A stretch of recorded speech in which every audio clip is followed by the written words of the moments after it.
Well, today we have on Mr. Brett Sexton. Hey guys, how are you all? Good. How are you? Doing great. I think I can speak for both me and Ethan, and me personally, it's an honor to have you on. I've known you all my life, so it's pretty neat to be able to sit down and speak with you today. Absolutely. I enjoy what you guys are doing. I'm a big fan. I listen to it all the time.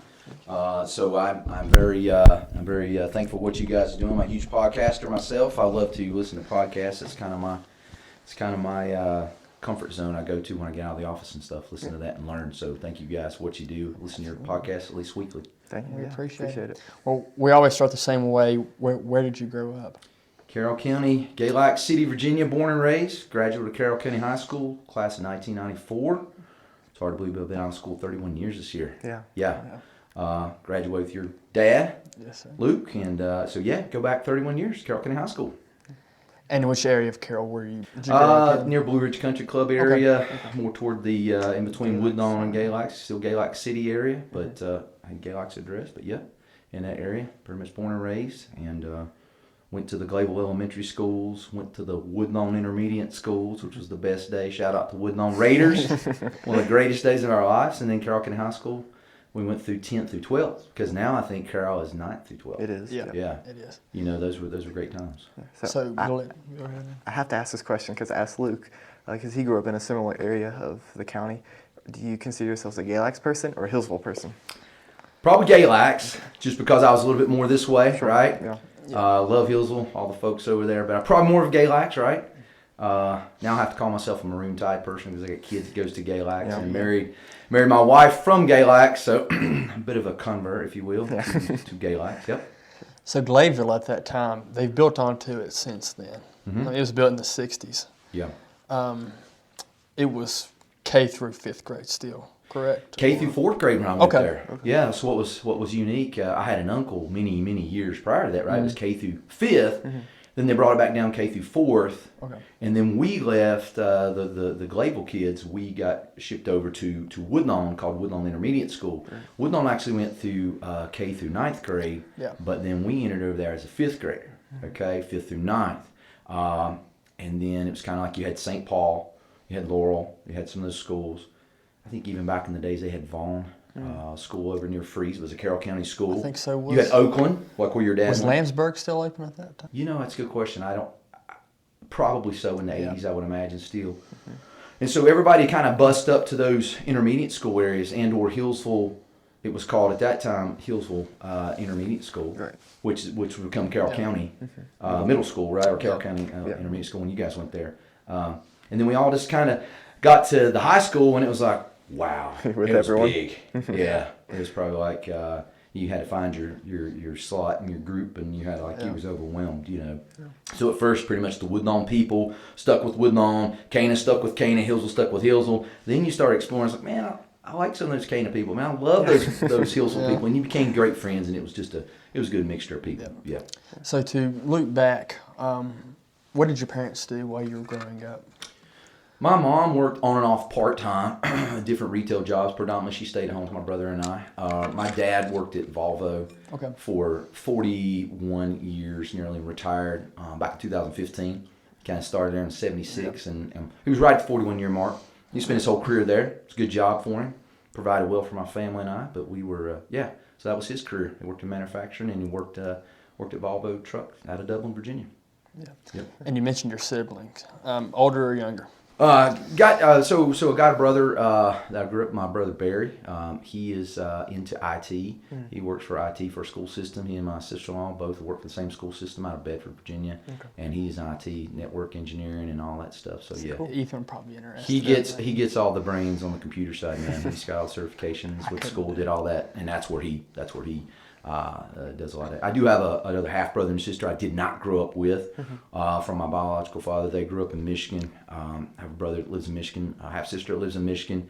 Did not actually meet them or ever met them until 2008. Okay. Wow. Yeah. So we got connected in 2008. Found out I had a brother that was a career military staff sergeant with 82nd Airborne. Wow. He'd been in Japan. Got relocated down to Fort Bragg, and then he was in the Operation Enduring Freedom, back with Afghanistan, 2012. I had a sister, goes to college, married, was working in Michigan. I think the last job, I believe she was working in one of the major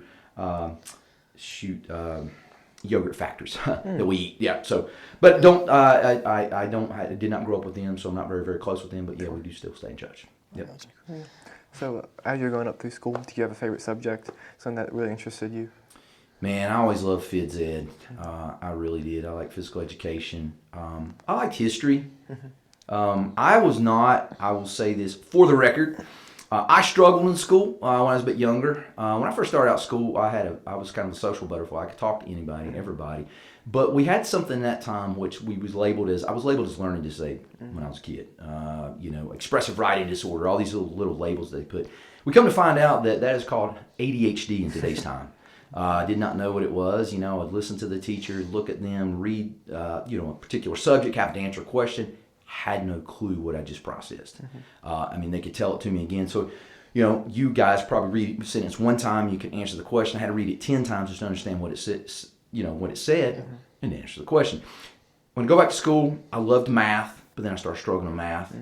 Though that math is a huge part of my career now because I can use a calculator. But I liked math, liked history, and I liked physical education, and I loved music and arts. Yeah. Well, we're sitting here in your recording studio with all sorts of instruments. You got a bass guitar, you got a guitar, you got drums, piano behind us. So clearly you've got a passion for it. Music's kind of my thing. That's kind of what I thought I would do for a living, and semi part-time work I still do.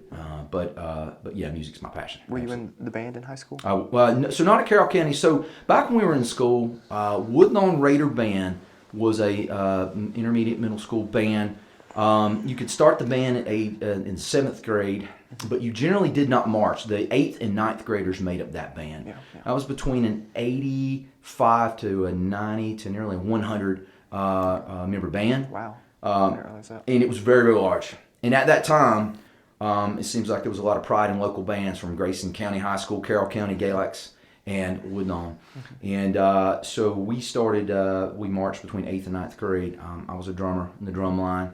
And I think anybody and everybody, if you ever interview them in this area that's been in the band, Woodlawn Raider Band was directed by Jerry Lyles. Yeah. Shout out to Jerry Lyles. He's a tennis coach. And Did you march with Shannon Dalton? I do, yes. Yeah. He was in it too. Yes. So we go back and look at all these names and look at Woodlawn Raider Band, and it was amazing. We would go to compete in Baltimore, Maryland, annually, called Preakness Parades, where they do the horse races. So it was a major parade. It was televised. You had a lot of junior high, college bands, and it was like the Macy's Day Parade. We would go there, and Mr. Lyles was such, he was so hardcore. If you watch movies about drum corps, he was that guy. And we sounded like drum corps. We looked like drum corps, and we took first place. I don't know, 5 to 10 years in a row, something like that. You have to fact check that. But we did for many, many years, took first place, and we beat all the bands in the middle school division. And we were very proud of that. And Woodlawn Raider Band made a statement through that area. And anybody that was ever in band, from flag to horns to percussion, it was a huge badge of honor back in those days to be in the band. It was amazing. I loved it. Yeah. And is that how you got into music, or? I was into music before I got in band. When I was a little kid, man, I was fascinated. With my parents had old records from the 70s, and that's when records were really cool. You could open it up and you could see all the artwork, see this massive concert, you see these drummers, guitar players, and I'm like, wow, that's really cool. So I remember being really, really young. My parents would they'd play records and stuff. Have record players. It was really neat. You could take them out. You can still smell them today. Or you take them out, you smell them, you put them on there, you could play them, and all those neat things. And I just started listening to drums and guitar, and drums just came natural for me. So I had some little toy drums as a kid, just naturally playing. And I remember the first time that I was actually going to get a snare drum. I had a neighbor that had a snare drum. I got it from him. My parents were like, oh my gosh, I'm going to drive them crazy. I was there beating around, trying all these crazy drum beats. But anyway, so probably got my first drum set around the 5th grade. And I remember my parents had come home from a birthday party. And one of our local friends, their brother had a drum set. I was like, man, that is so cool. He's like, I never play it. You want to buy it? And I was like, I'll ask my parents. My mom and dad's like, nah, you're going to drive us nuts with these drums, and I'm not sure if you'll really play them. We'll buy them, spend money on them, you'll never play them. Well, you're 30 nearly 35 years later, I'm still playing drums. So that's kind of good investment. Yeah, it was. Yeah. So I've played in bands. I did recording studio work for people as a drummer, and just enjoyed it. So, and my son's the same way. So now he's taking hold. So music was something I got into before I got in the band. Yeah. Yeah. So you said you played in bands. What bands did you play, and how did you get into that? Yeah, man. So one of my good buddies, Craig Vaughn, he's a professional musician. Yeah. Okay. Craig Vaughn's out of Cana. Much love, Craig. If you listen to this, he's a phenomenal guitar player. Got a huge collective group of friends that he hangs with. Back when I was in high school, so when I got out of high school, we had a band for a little bit. We did like 70s covers tunes, right? We do like 70, 80 covers tunes. Yeah. We did some of those. I played with those guys. There's a guy named Derek Easter out of Cana. His dad, Wesley Easter, owns Eastwood Recording Studios. He's kind of the famed bluegrass producer, musician, and himself as a recording engineer out of Cana. He's recorded some amazing bands out of there. But his son and I, we played some music together. When I got out of high school, I played in just a different group of bands. A lot of times we did cover tunes, and we just kind of didn't have a name. Sometimes we just make up a name. But I did start around 2000. I played in more of a contemporary Christian rock praise and worship band called Common Creed with Craig and Jessica Vaughn, husband and wife, a guy named Brad Hyatt, and a group of us. And we played and kind of traveled first, 4, 5, 6 years of my marriage. I got married in 2000. And so we played at churches, youth groups. We played at different conventions and so forth, and that was really, really cool. I enjoyed that, but as we had children, that kind of slowed that down. So went back more in my studio work and did that and played as needed. Yeah, but I miss it. You mentioned earlier that you've been recording some country albums lately. Is that part of the band with Craig and Jessica? No, it's not. No. So back when COVID happened, everybody's kind of on lockdown, and had a local musician had never recorded a song before. His name's Tyler Elliott. Phenomenal country singer. He and his dad approached me as I came in. I've got this kind of idea for a song, got some words, some structures here to it. Can you produce? Can we record it? So we came in here during late 2021, somewhere around there, and we recorded his first song called "According to You." It's actually on Spotify. It's really cool. So we came in here with a different group of musicians locally, and I played drums and produced it and recorded it here. And we released it on Spotify and iTunes, and so it was a great success for a local first-time one song. It turned out great. I mean, Tyler is phenomenal, man. He's such an amazing singer. And then he moved out of Galax and moved. I don't know if it was Kansas City, Missouri, somewhere out there for a bit, and ended up recording a song in Nashville for song number 2, which he had some really big producers. And he had some big folks that worked with him on that song. It was amazing. Yeah. He's since moved back to the area, and we were in contact, meeting this week about doing another song, potential record. So so we're on that. So I'm kind of excited about that. So that's kind of where the next thing will go with this. Yep. You'll have to keep us updated. For sure. Absolutely. Yep. That's awesome. So to look back to high school, did you know what you wanted to do? Did you have an idea? You mentioned music. Did you have any? We know you work in finance now. Did that ever cross your mind while you were in high school? Or? No, 7th grade, Woodlawn Intermediate School, age 13. They had a big career day. They had all this stuff in the gym. They had all these different people. Yeah. And a lot of people was like, I want to do this. I'm going to do that. I'm going to go to college and do this and that.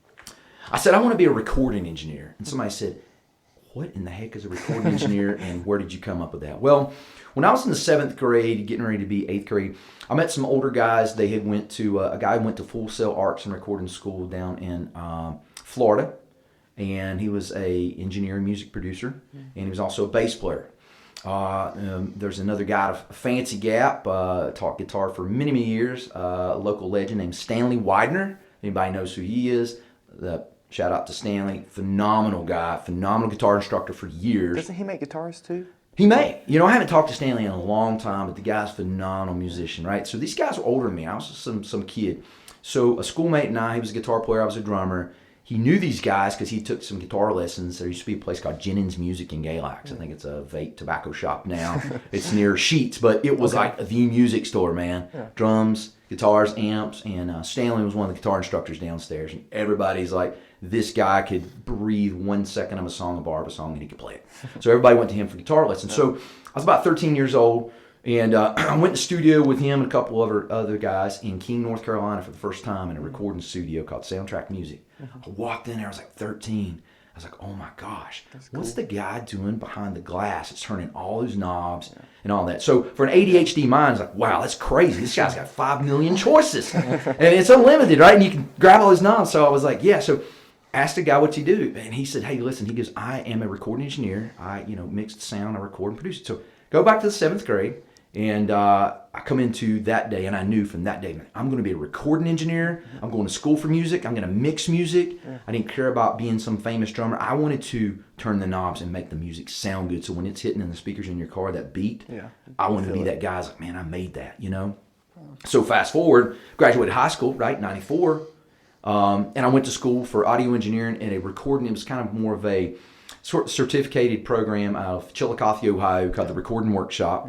It was a little bit smaller school, smaller program than Full Sail Arts and Recording School and in Florida. And of course, they have a lot of these different programs. It's basically where you go in, you take music production, audio engineering, and certification program. And I went to that in 94 and got certified in late fall of 94 and kind of came back and said, that's what I'm going to do. I'm going to do that. And so started mixing music and going from there. And that's kind of what. And that was the first time you'd ever lived away from home. How did you? It was kind of cool. It was nervous though. So Chillicothe's like, it's right down below Columbus, Ohio. So we were in Columbus on the weekend where Ohio State was, and we'd go up there on the weekends and hang out. And so, be some kid. I just turned 19 when I was there to go in that big city, and and it was kind of cool because I met people culturally that was different than I thought that was really cool. I met people from big cities. My roommate was from Queens, New York. Another roommate was Minneapolis, Minnesota. Jacksonville, Florida. So I was kind of like Southwest Virginia. Who are you? And why do you talk like that? That's what people ask, So it was really, really cool. And we went up there and met a lot of great musicians. Stayed in contact with a lot of the guys for years. Some of them went on to do some really big things. And that school has had some pretty big stuff. I kudos that to Alan Connor locally. Okay. They had a warehouse recording studio. He went to school there, and he kind of got me interested in going to school there. And I went to school there and just got certified in audio engineering. Got a certificate program, and that was cool. So what did you do after that? Did you get a local job doing audio engineering or freelance stuff? So in my parents' house, they were really gracious. Love you, Mom and Dad. Thank y'all for letting me do this. The other half of the basement was converted to a recording studio. I spent money. I borrowed money. I did anything I could to build a recording studio. So I was kind of known this guy in the neighborhood. It was kind of quiet because it was my parents' house. So I was like, hey, Brett Sexton's got a recording studio. Let's go over there. And I had all these dudes from heavy metal to rock to country, bluegrass to rap, and we were recording. And I kind of did that, right? So I did that, and I worked at Lowe's Home Center. Okay, well, Lowe's Hardware back then is what it's called. So I was doing that with the intentions of moving to Nashville. My whole goal was to move to Nashville. I happened to have a girlfriend pretty serious at the time and had an engagement. I don't recommend that at a young age, but I was. And so I ended up, was going to try to move to Nashville. And my goal was to mix music. And I had some friends, and I had a lot of connections there. And due to the goodness that the relationship failed, I ended up not going, and I'm glad I didn't because I wouldn't have met my beautiful wife and have my beautiful children here being Galax right now. But ended up staying local and just took a job while I was working at Lowe's. I got into car sales, right? Still producing music, right, with Mom and Dad. Got into car sales, did some of that. Even worked at Blue Ridge Country Club. It's different things, trying to find my way and trying to figure out, am I going to move out of the area? What am I going to do? And I remember this was in 1997, around April. I was recording music. I was working for a local car dealership. Wasn't selling enough cars. Like, hey, buddy, we kind of got to let you go. We're just not selling enough cars right now, and you're kind of the young guy on the totem pole, so we got to kind of move you out the door. It's like, man, I was kind of bummed out. Yeah. I was really bummed out. It's like, man, what am I going to do? Didn't have a degree, right? All that stuff. And rewind, go back to like the fall of 96 and summer of 95. And again, ADHD, so forgive me, kind of going backwards on this. I knew that when I was going to do audio engineering out of 94, when I graduated, I went to New River Community College. I took electronics for the summer of 95, the electronics program, because it was really important at that time that you understand electrical wiring and stuff. Right. Not so much today because it's plug and play, but back then when you hardwired a lot of these studios, the analog stuff is really important for engineers to have electronics certifications and so forth. So I took that, but didn't get through all that program. Again, my struggles with the ability to pay attention and retain what I was listening to, I really struggled. To sit there, I was like, man, I can't sit through this. So at that time, I got out, right? So going to fall of 96, I decided, man, I've got to get something together. At least I could get a business degree that'll help me with the business management part of being an audio engineer. So I enrolled at Whitfield Community College in, business management and marketing and so forth. Took a semester of that and ended up doing a withdrawal. Again, that whole, oh my gosh, I can't sit here and retain everything that these instructors and professors are saying. So I got out, right, and got in the car business. And then got let go in April of 1997. And so through that summer and different things, I ended up doing odd and end stuff, recording, music production, all those different things, and ended up getting a job locally in November of 1997 in the world of finance.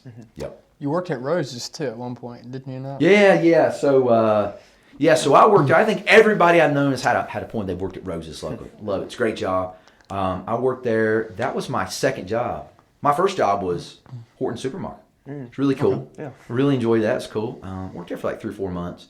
And then at that time, it's like, okay, can you better yourself? Can you have another career opportunity and have a little bit more career expansion as a part-time, high school student? Yeah. So Rose's offering a job, and I got in. And back then, Rose's was, they had a hardware department. They had a sporting goods department, and I was kind of like the little shift kid that would walk in. I had a tie on, and I was kind of the department little evening manager, or I'll say manager, like kind of the department guy over the sporting goods. So I did that, and then I was like, man, I don't want to wear this tie. It's too formal for me, right? It's not me.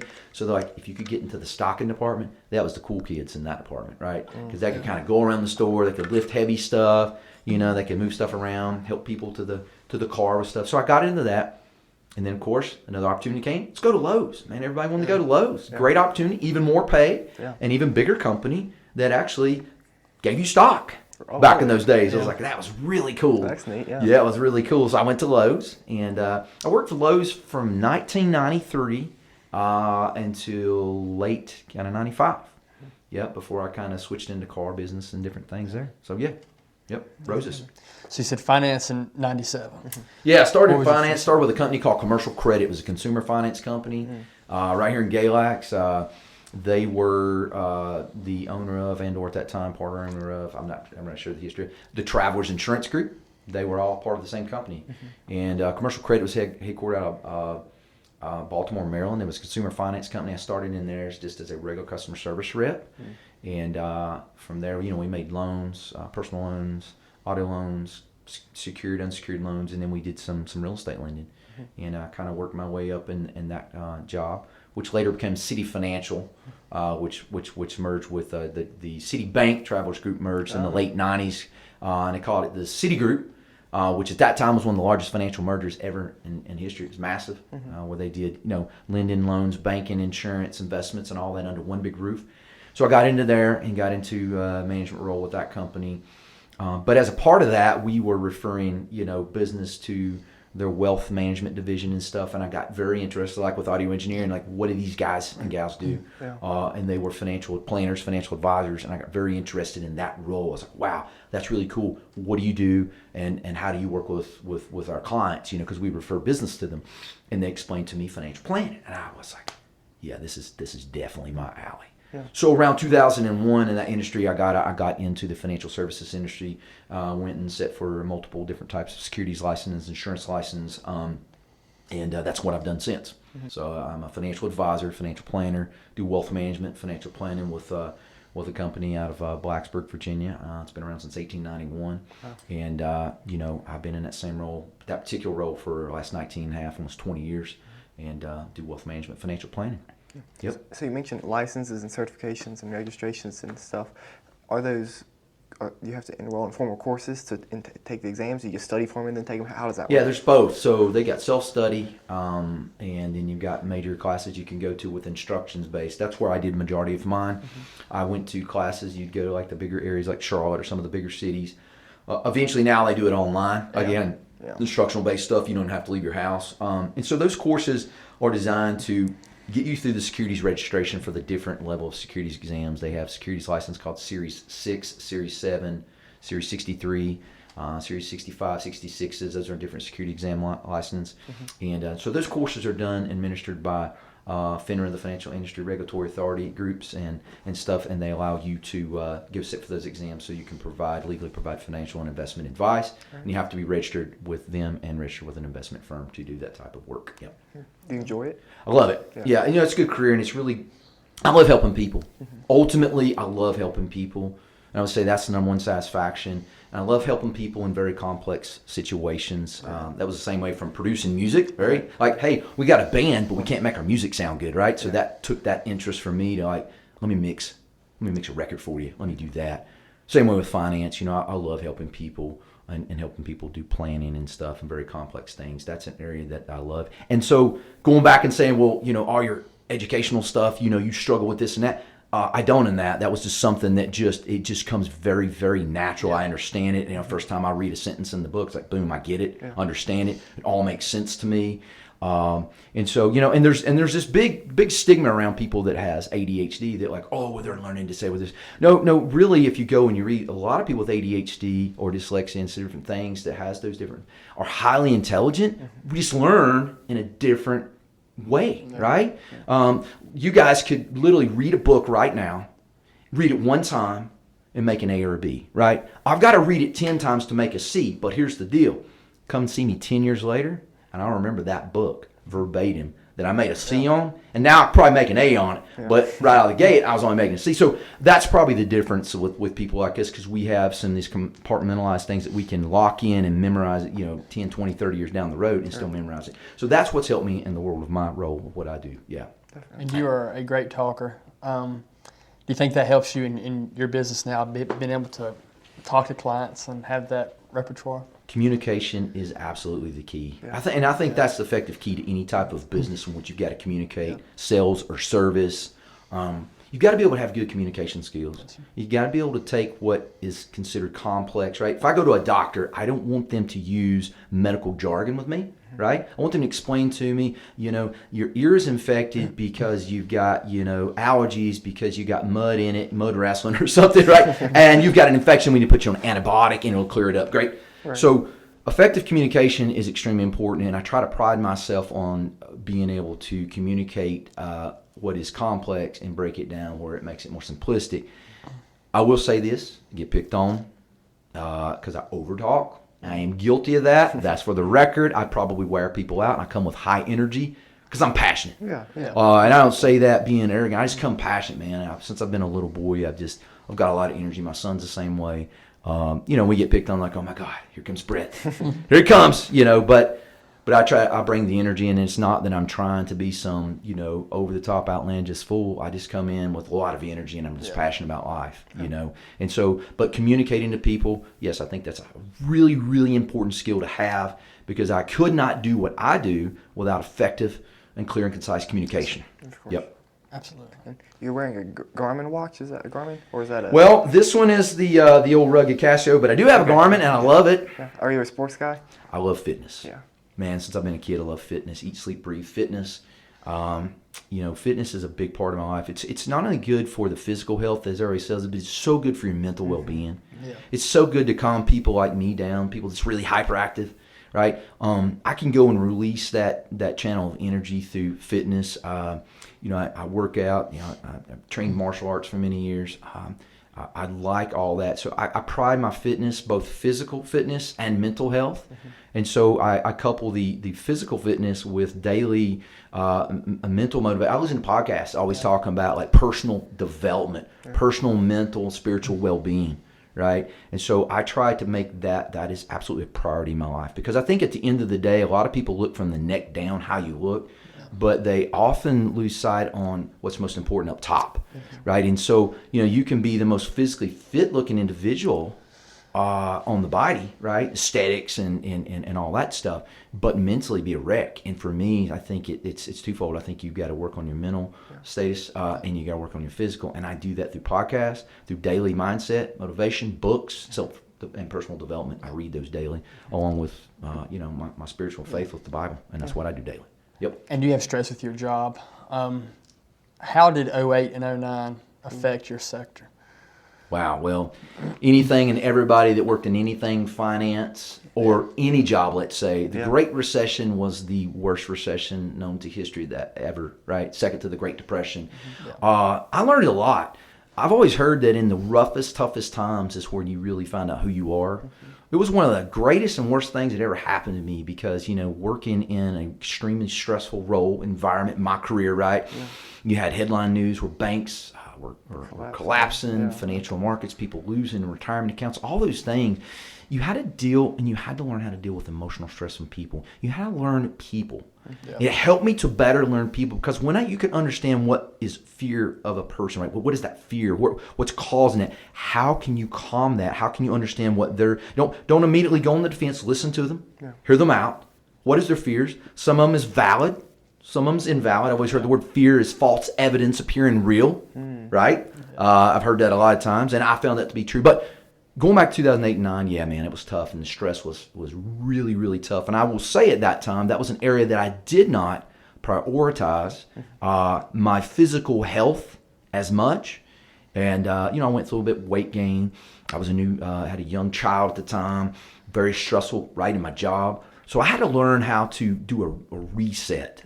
And so from that time going forward, I learned physical, mental, spiritual, emotional stress, and I learned how to deal with people. And I started dipping into psychology because it was so interesting because it was so much, it was psychologically affecting people from the way the economy was affecting. Oh, they're losing their jobs. They're losing their houses. They're losing their cars. I was a very emotionally stressed time. So I dove into a lot of behavioral finance courses. I started listening to clinical psychologists and learn. And that's when I stepped in the world of Jordan Peterson and all those people, right? Because then I was like, man, and it was so invaluable, the stuff that I learned, and I could emulate that back into my personal life and my professional life. And so for that time, it was a great stressor, but it was a great time, and I'm glad that I went through it because it made me better who I am today. Absolutely.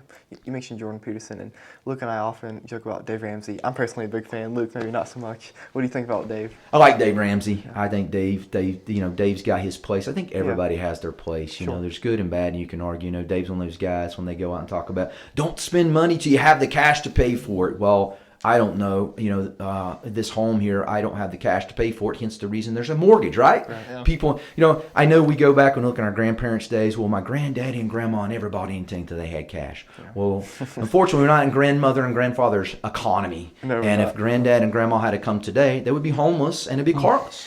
Because unfortunately, finance and borrowing money can make sense. You just don't want to be a slave to it. You don't want to get where you're head over heels, where you can't make your payments and so forth, and get stretched beyond your means. And I think Americans are guilty of doing that, right, in today's time because credit and stuff, free credit card, man, try this, do that, do this, right, and all this stuff's coming across. And I think people are kind of like they can get head over heels in their finances. But I think it's a necessary part of your day-to-day life. I think Dave Ramsey does a good job explaining how to manage that. Right. I think he does really good at that. So I like it. He gets picked on at different parts of the world, but I think he has his place, and I think he does a great job. I listen to him. Yeah, I enjoy his conversations on the emotional and spiritual weight of debt. Yes. I think that has some truth to it, even if I Absolutely. think some of the other stuff is misguided. For sure it does. Anything that you are not in control of, it's in control of you. Yeah. That's just very, very, very simple. And so, if you can't get your mind disciplined enough to tell you to get up, make your bed, exercise, eat right, do this, do that, and or pay your bills on time, or don't borrow beyond your means, then you're a slave to it, for sure. And I think that he points that out, and he tries to help people to get out of those holes, and I think he does a great job at that. Yeah.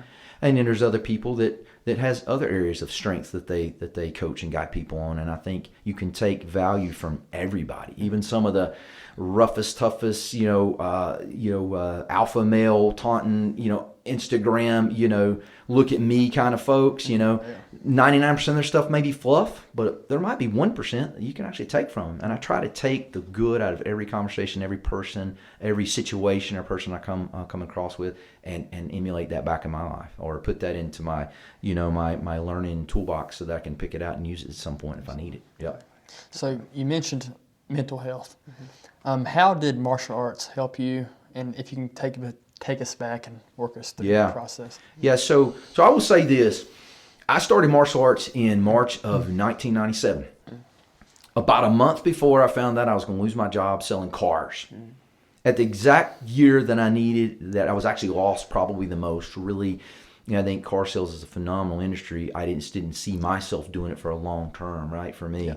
And I felt like God was calling me to another direction, ultimately either music or some sort of business. I didn't know what that was at that time. So I had a friend locally who's like, hey man, we need to go join this karate class, or it's called Taekwondo. And it was a local police officer at the time, Dennis Boyer, was a police officer, and he was our head karate instructor, sensei, locally. And he was running a martial arts class for so many years as he had done. And I knew a lot of guys and gals that had went in and out of his class, and it was pretty awesome. So it's like, hey, they got these free classes for like a couple weeks. Come try it out. If you like it, then you can join. So we went, a buddy of mine. We went when we worked out. It's like, man, this is cool, but it's hard. Yeah.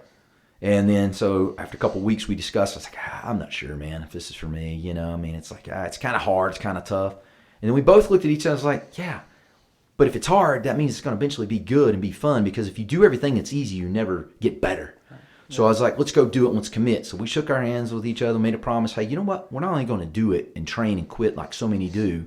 We're going to go get our black belts, and stuff. And we're going to just try to do that. And so, the hardest belt to get is actually the white belt, because most people never start. Oh. Right? People says, what's the hardest belt to get in martial arts? It's usually a white belt, because most people never start. So for us, we went and did it. We started Taekwondo in 97. I was able to earn a black belt in late 99. So we actually got it a little bit quicker than the normal program, but we trained. I was training like 6 days a week. I was go to different martial arts classes from North Carolina to Blacksburg to Carroll County, Woodlawn, all these areas, and we were training, and we would train anything from Taekwondo to boxing, jiu-jitsu, and all the different things, and we were just enamored by it. Eat, sleep, breathe it. But when you talk about the discipline mindset of martial arts is the actual thing that was the best thing that ever happened to me. I had known I'd quit college. I had quit all these college programs. I never completed any of those, with the exception of the audio engineering certification program. So I go back, and when I made that commitment and I went through the martial arts program and trained with amazing martial artists, that really humbled me, which is really good when you think you're good, you think you're a good person at something, you think you're a tough guy, mentally, spiritually, emotionally, or gal. Go to a martial arts class. It's the greatest way to be humbled. And I was humbled quickly, and I realized, you're not as good as you think you are. Or you're not as tough as you thought you were. Or you're not as mentally strong as you thought you were. You've been a quitter in the past. This is your chance not to quit. So committed to it. As I look and I go on and look at my business ventures and everything that I've done in my career, being in finance now going on 28 years, I attribute that to my martial arts background. I ultimately attribute that to my martial arts background. It's nothing about saying I was some great martial artist, because I really don't think I was ever great at anything. I just stuck with it and try to train hard and still do it today, right? But it allowed me to understand what true discipline, true commitment. When things got hard, I didn't quit. When things hurt, I didn't quit. I didn't quit. Yeah. And when things got uncertain, I didn't quit. Yeah. And so I will attribute my business success to my martial arts background. Can you break down the difference between Taekwondo and Judo and Jiu-Jitsu? Yeah. So, there's this world of my art's better, this art's better. I think they're all great in their own respective way. I think they all have a place. Hence the reason that the UFC decided to come out and challenge the karate guy against the boxer against the wrestler or jiu-jitsu guy. The Brazilian art of jiu-jitsu against, Taekwondo, the Korean art, and or Shotokan, Japanese karate, right? Yeah. Or Sambo, or some of these different types, or Aikido, right, against boxers. I think they found out really quick what actually kind of worked. And so you had that time where you got the boxer, and they were just getting pummeled by the wrestler. And then you had the boxer that was getting pummeled by the kicker and the wrestler. But then you had some dude or gal that came into the martial arts, and he or she were coming in, and they could kick, box, strike, grapple, wrestle, judo, hip throw, right? Japanese hip throws, all that stuff. They knew the Brazilian jiu-jitsu martial arts, and they knew all these different locks. And they were a true mixed martial artist. And I think if you go back and look at martial arts history, Bruce Lee was the first to really bring that out, and he was sort of a black sheep amongst the martial arts community at that time, because you go back and look at his old book. It's called the Tao of Jeet Kune Do. Jeet Kune Do was an art that he kind of brought to the world of wrestling, grappling, wushu, kung fu, wing chun, and striking. And if you go back and look at old pictures of him, he had these gloves. They were open-fingered boxing gloves that you could grapple with. That's how the UFC gloves came about. So I looked at that, I was like, wow, he was really the founding forefather of that mixed martial art. And that was very taboo back in the times because, each martial art and each country that had their own type of sport was like, you're a kung fu guy or you're a jiu-jitsu guy. You don't cross over. Yeah. And now I think what's really cool is as I begin to get out of the world of just taekwondo and did grappling and some jiu-jitsu and learned like boxing, it took a whole new perspective. I realized they all have their place. Yeah. And really, none of them really work unless you know how to apply them and train and repetitively train with people that are good instructors that's not going to get you hurt, but really train you and show you how to apply the art. So it's not a matter of this one's better than that. It's really who can effectively and efficiently apply the skill set that they've learned and trained on. Now, you mentioned Sambo. Sambo's Russian, right? Do not fact check me on this, but I believe it is. I believe it could be Russian. I cannot recall on Sambo. Sambo to me is like Roman Greco wrestling. Yeah. I think it's a form of that type, to my understanding. And folks, if I'm incorrect, please forgive me. I'm a Taekwondo, Korean martial art, guy. But I believe it is a form of that. Yeah. Yeah, and boxing. I started boxing, and I talked about doing some with you.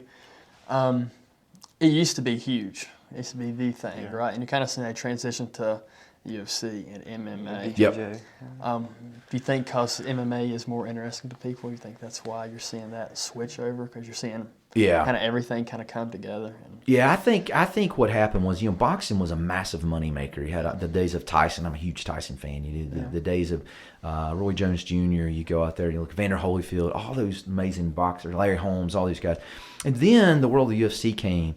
And then when it got more legal in all these states and they was able to govern and have referees on how not to kill each other, but properly use a full-scale mixed martial arts from grappling, kicking, striking, boxing, chokes, and submissions and so forth.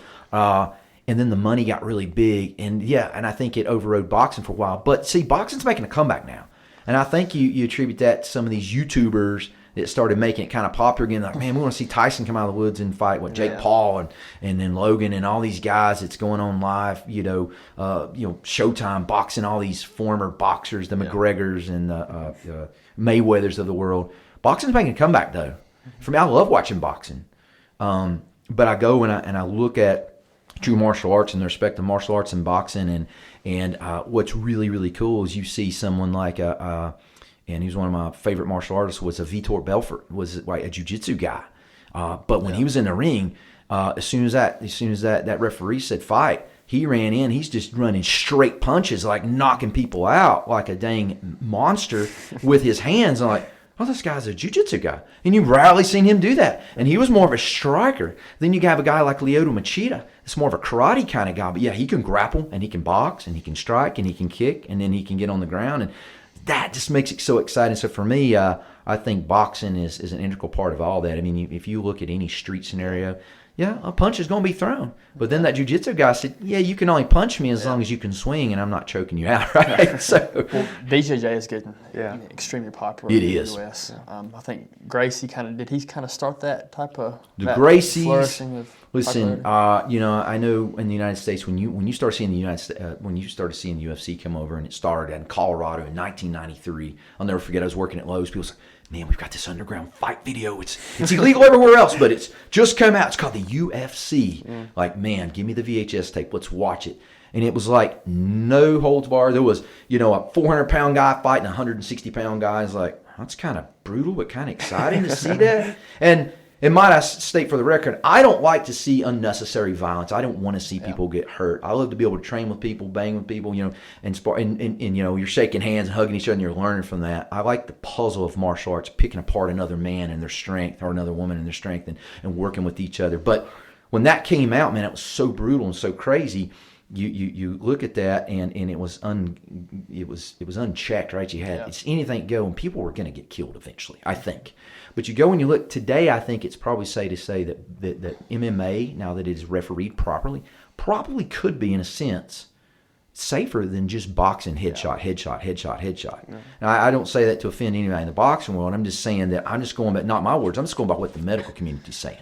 Constant strike to the head. There's so many guys that come in on a martial arts mat and they get thrown on the ground and they're getting pummeled by punches like the jiu-jitsu guys. And it looks like, man, they're getting ate up. They're not even getting any strikes landed, man, because they know how to cover up. They go to guard and they get these people down and know how to work them, But you go back and look at the Gracies, for sure, they were the ones that really kind of the founding forefathers in the U.S. that brought jiu-jitsu kind of its claim to fame here now. Yeah.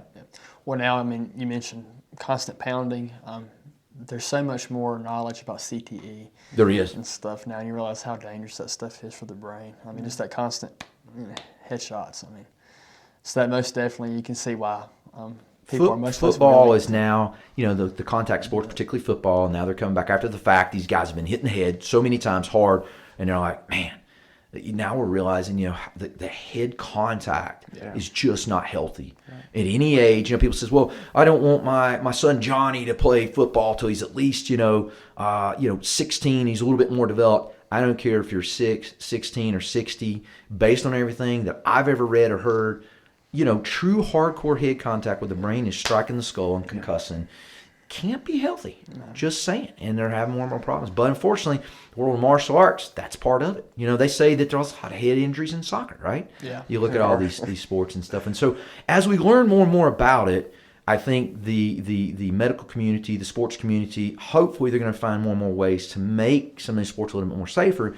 I still question football, the speed at which, a linebacker, someone's coming after you, and that quarterback, and boom, they're going to hammer to the ground. I'm not sure that can ever change that unless they change the contact rules in sports, I just don't know. Yeah. I think rugby is really interesting. It's not as popular here in the United States, but in other parts of the world it is. And I was talking to someone at the wellness center who works out. He's French, and he's originally from France. And over there, rugby is huge, and he's a big fan. And he says that they have a lower rate of concussions because the players respect how dangerous it is because they don't wear any protective equipment. That's true. When they take someone down, they consciously try to roll right. and make sure that the person they're taking down does not hit their head or get hurt in any way. I thought that was interesting. Maybe that sort of mindset could be applied to football. Yeah, no, that's cool that you said that because I've watched rugby too, and I'm like, those guys are beasts. Yeah. Everyone, did you see a small rugby player? They're all monsters. And they come at, they come in, it looks like full speed with that ball, but maybe it makes sense, because I would figure that they would have way more head injury and contact issues than even, NFL football would have. Yeah. But that's surprising. That's interesting. Well, hey, I learned something today, right? Yeah. I love to do that. And that's one thing I love about podcasts. Learn something new every time you talk to someone that brings their perspective or things that they've learned and or read. And I try to wow, that's cool. That's that light bulb moment for me. So that's the part that I love about learning. I'm like, man, I'm a very curious individual. When somebody says, well, this is the way it works because of this, I'm like, okay, but why couldn't it work because of that? And that's where the engineering brain and mindset comes in, and that's where the martial arts, right? Yeah. The audio engineering, the financial planning things, all those very detailed, integral parts of things, it makes me question, well, if it's always been done this way, why can't we do it that way? And if football's always been tackled this way, why can't you try it like the rugby way? And if martial arts says you strike this way, well, why can't you strike that way? And that's kind of cool because I think I'm a little bit unorthodox. I think outside the box about different things constantly. Break it so you can fix it. Yeah. It's cool. And I think there's a new BJJ gym in Galax, correct? Really? Yeah, I think so. So there's a guy by the name of Clay Surratt. Shout out to Clay. That dude is phenomenal. It's like he is a phenomenal instructor. And shout out to a good buddy of mine, Tommy Sharp. Just being around guys like that I've met over the years and trained with. And I haven't trained with Clay very much, but I have had the privilege to work out with him several times. And he's a phenomenal instructor. And guys like Tommy Sharp and guys like Stephen Ford, good friend of mine. Those guys have trained for years. But I understand that Clay does have a school in Galax. There's striking, there's jiu-jitsu, and all kinds of stuff. And so I'm excited about it. I want to take my son possibly to it, and I need to get in touch with him because I would like to get out and train with him. Yeah. I've been looking at that too. We see your home gym off down the hallway. When did you move away from the really focusing mainly on martial arts into the world of fitness? Man, I will tell you this. Since I've been a little kid, I was enamored by fitness and bodybuilding. So I'll never forget, about the time I got my drum set, my uncle, which was a graduate of Virginia Tech, had his old dorm or an old apartment, a weightlifting set. And he brought it to my house. I wanted to get out of his garage. He's like, hey, I want to give it to you. And I was like, man, that is cool. Stack of these burgundy-looking weights. These even Tech color with an old blue bench, you know. It's probably Sears and Roebuck at the time. Just happened to match Virginia Tech, those old 70s colors. But cool. We got straight out of Virginia Tech. So I started lifting weights. And I would get these bodybuilding magazines. And I'll never forget, it was at the grocery store. My mom bought me this bodybuilding magazine. And I thought, man, if I just go home and lift weights, I can have arms like that? That's so cool.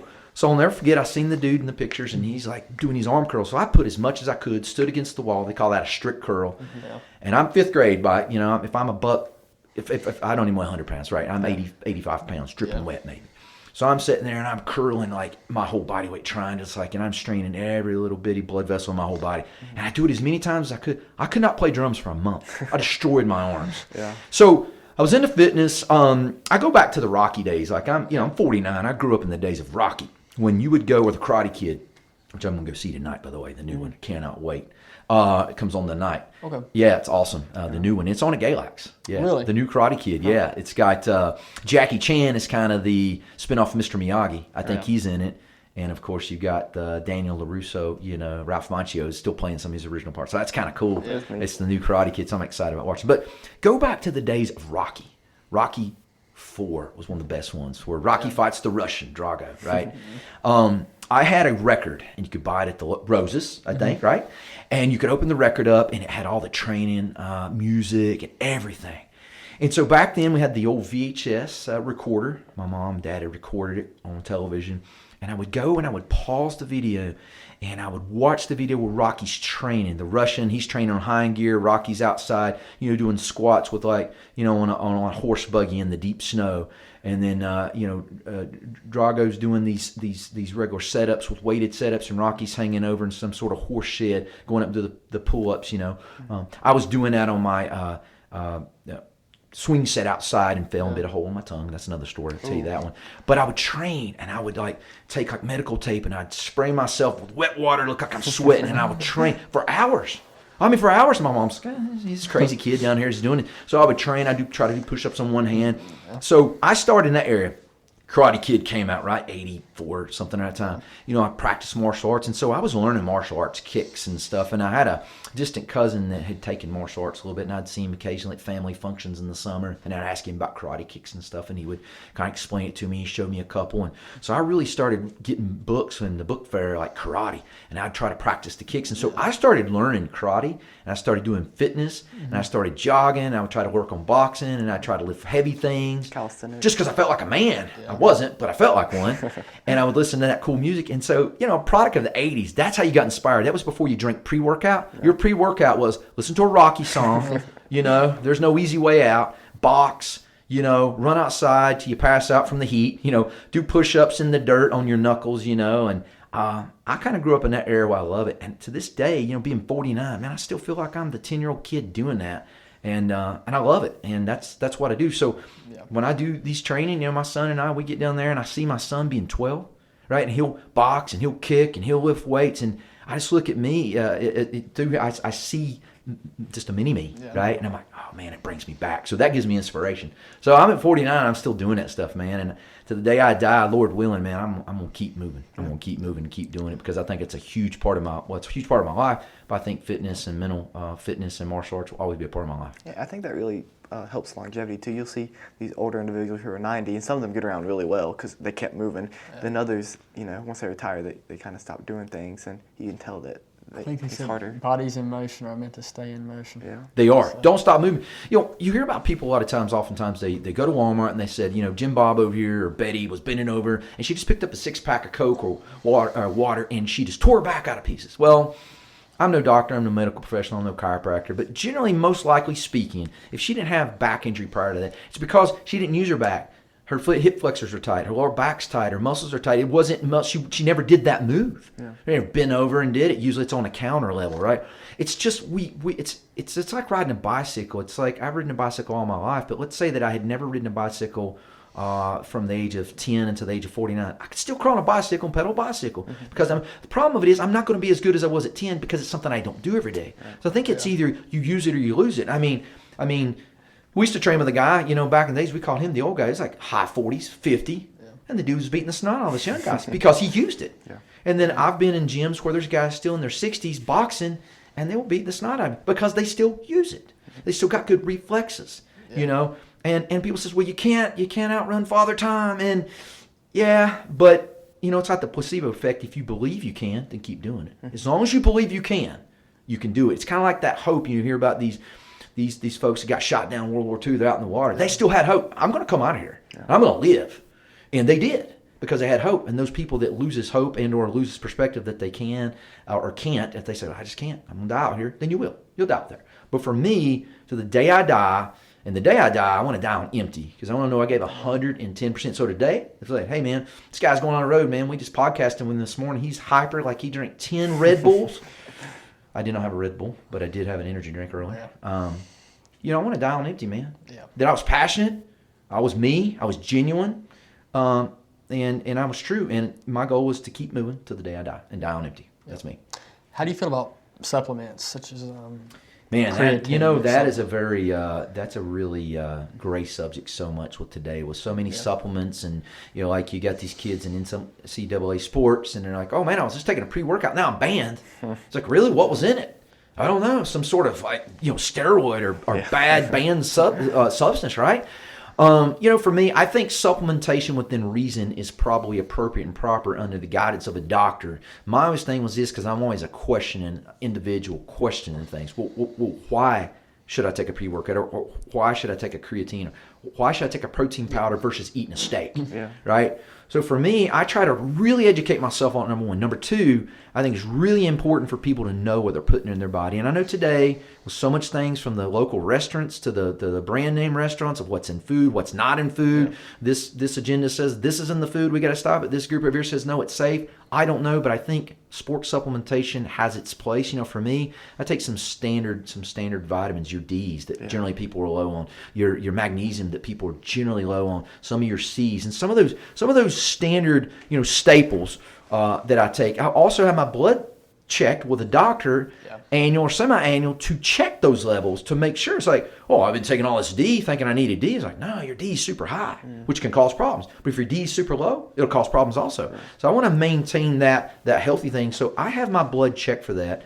And I also make sure that supplementation is a thing, that I'm not just going out saying, oh, man, this dude on a bottle, this guy or girl, they look jacked or ripped. Go take this, and you're going to look like that. Just not the case. Because just like the guy on the front of that bodybuilding magazine when I was in the 5th grade, I thought I could lift my arms and look like that. I didn't realize he's probably on 10 different steroids or drugs or antibiotics. And there was no way, shape, or form, no matter how hard I worked out or ate, I'm never going to look like that. Right? And I think today's body image world, we go to the Facebook, we go to the Instagrams, like, oh my God, I got to look like her, I got to look like him. Man, my life don't look like that. I don't look like, because if you're doing anything normal and healthy, you can still look great and do a lot of great things naturally.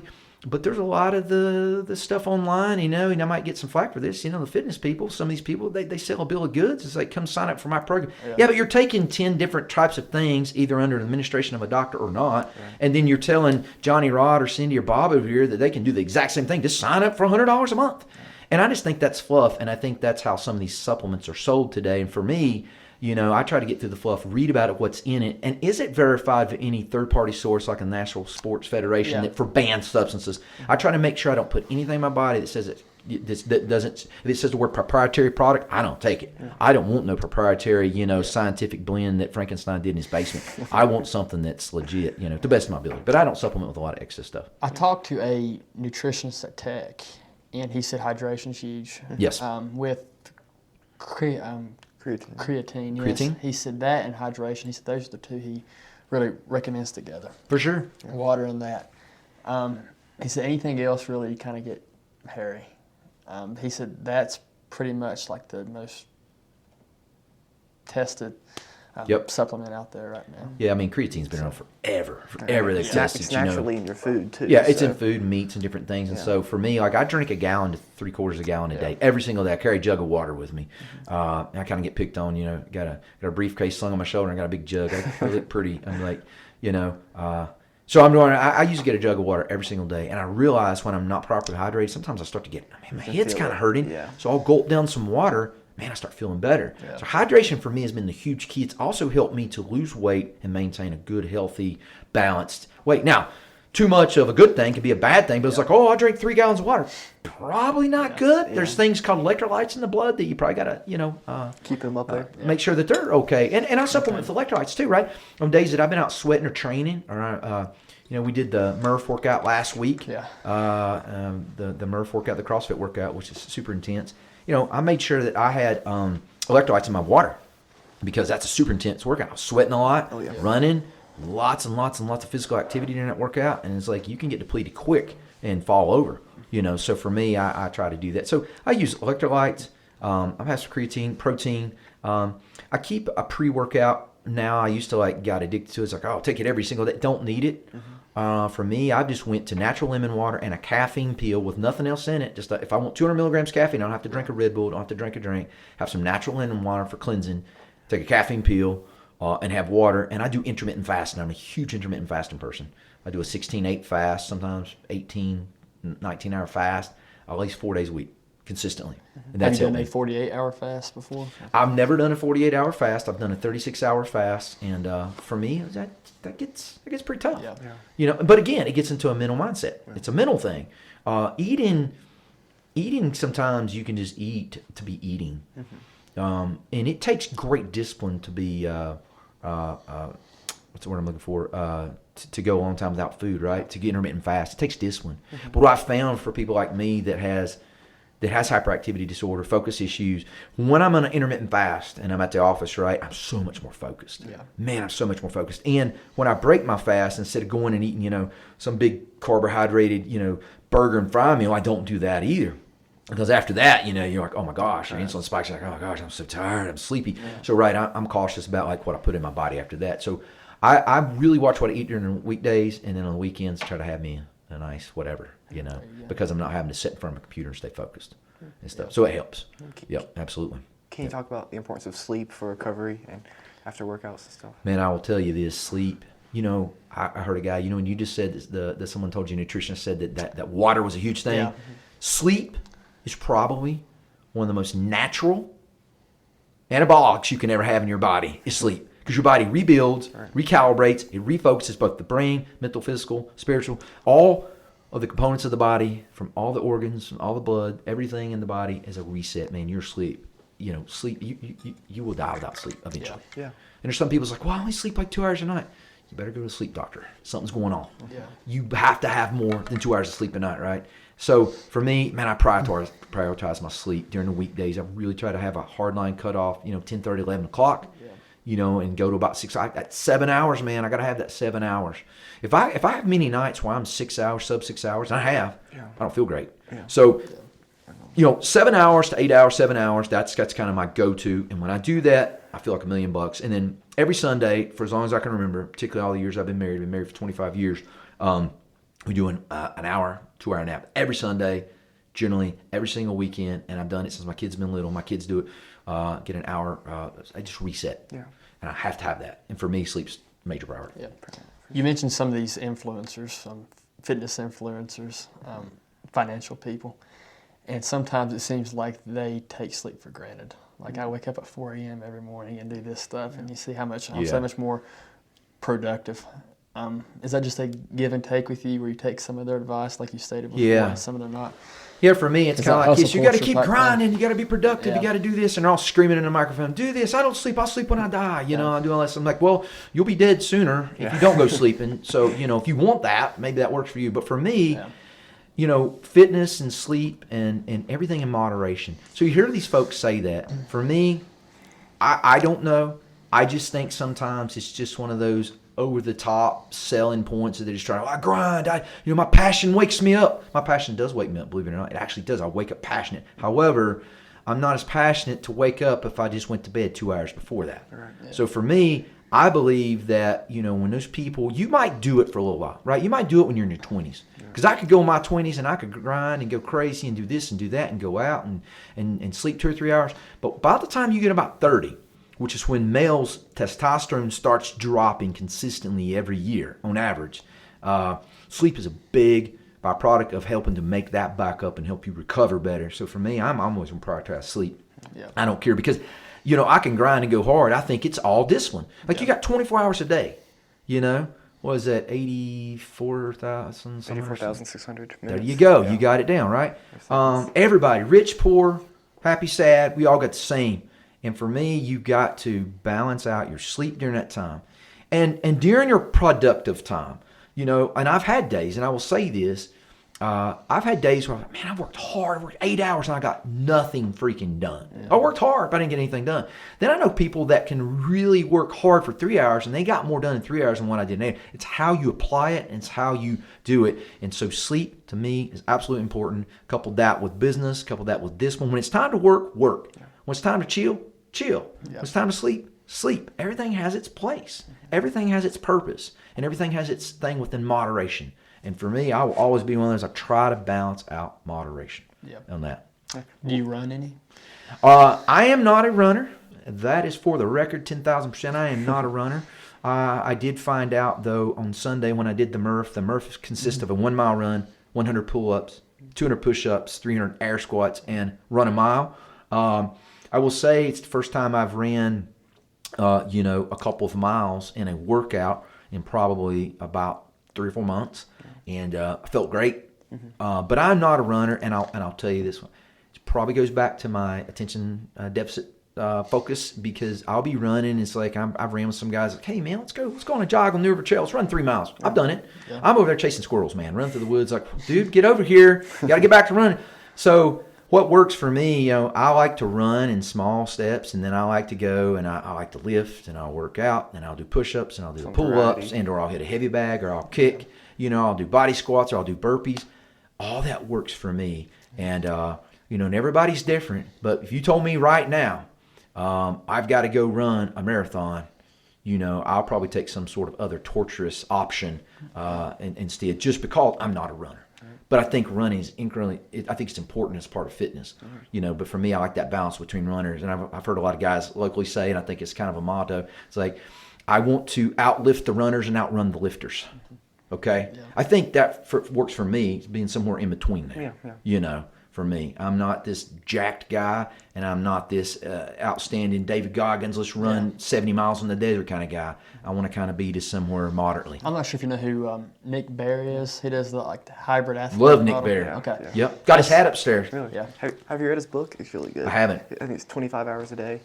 He's one of those, ultra productive, get up at 4:30, sleep hours. So, maybe don't take everything he says for granted. Yeah. But he's good. He's legit. I love Nick. I watch his podcast. I listen to him, his YouTube channel. Yeah. But he mixes, he's got that big military background, right? He does. And he mixes that both I run, but I lift heavy stuff. And he swims and he bikes. And I swim and I bike. Yeah. He's kind of a triathlete. Mm-hmm. And now they're using that name. Is it called High Rocks? Is that the name for the new CrossFit? Right?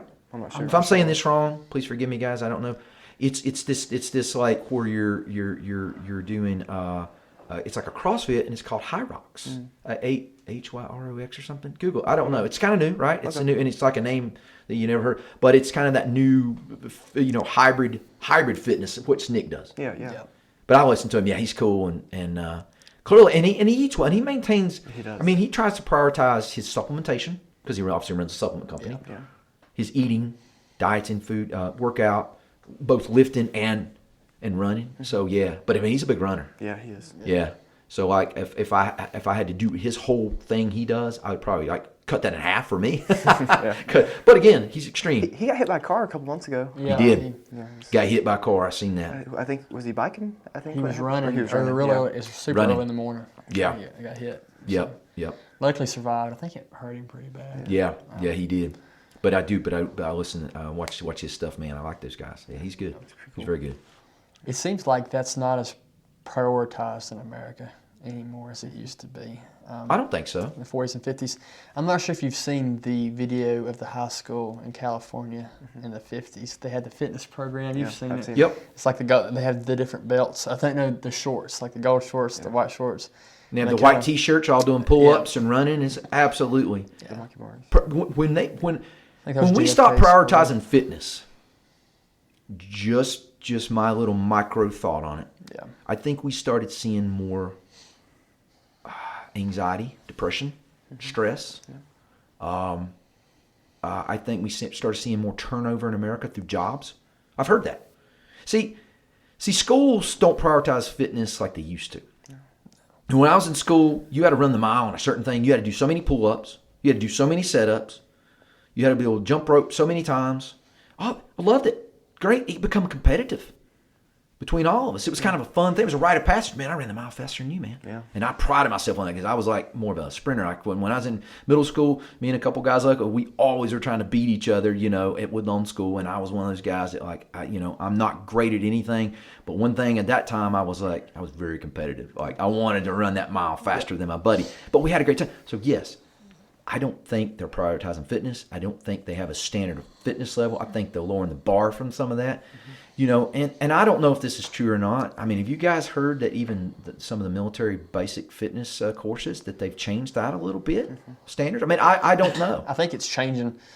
They're using going different back metrics now. Yeah. I think they're reverting back to more stringent standards than what was happening the past few decades. But I have heard that, and they're having issues with recruitment now. I'm finding people physically able to. Right. And that's maybe what I'm alluding to, that I've maybe heard that, number one, they're finding it hard to people to just voluntarily to recruit and or, hey, I want to serve my country.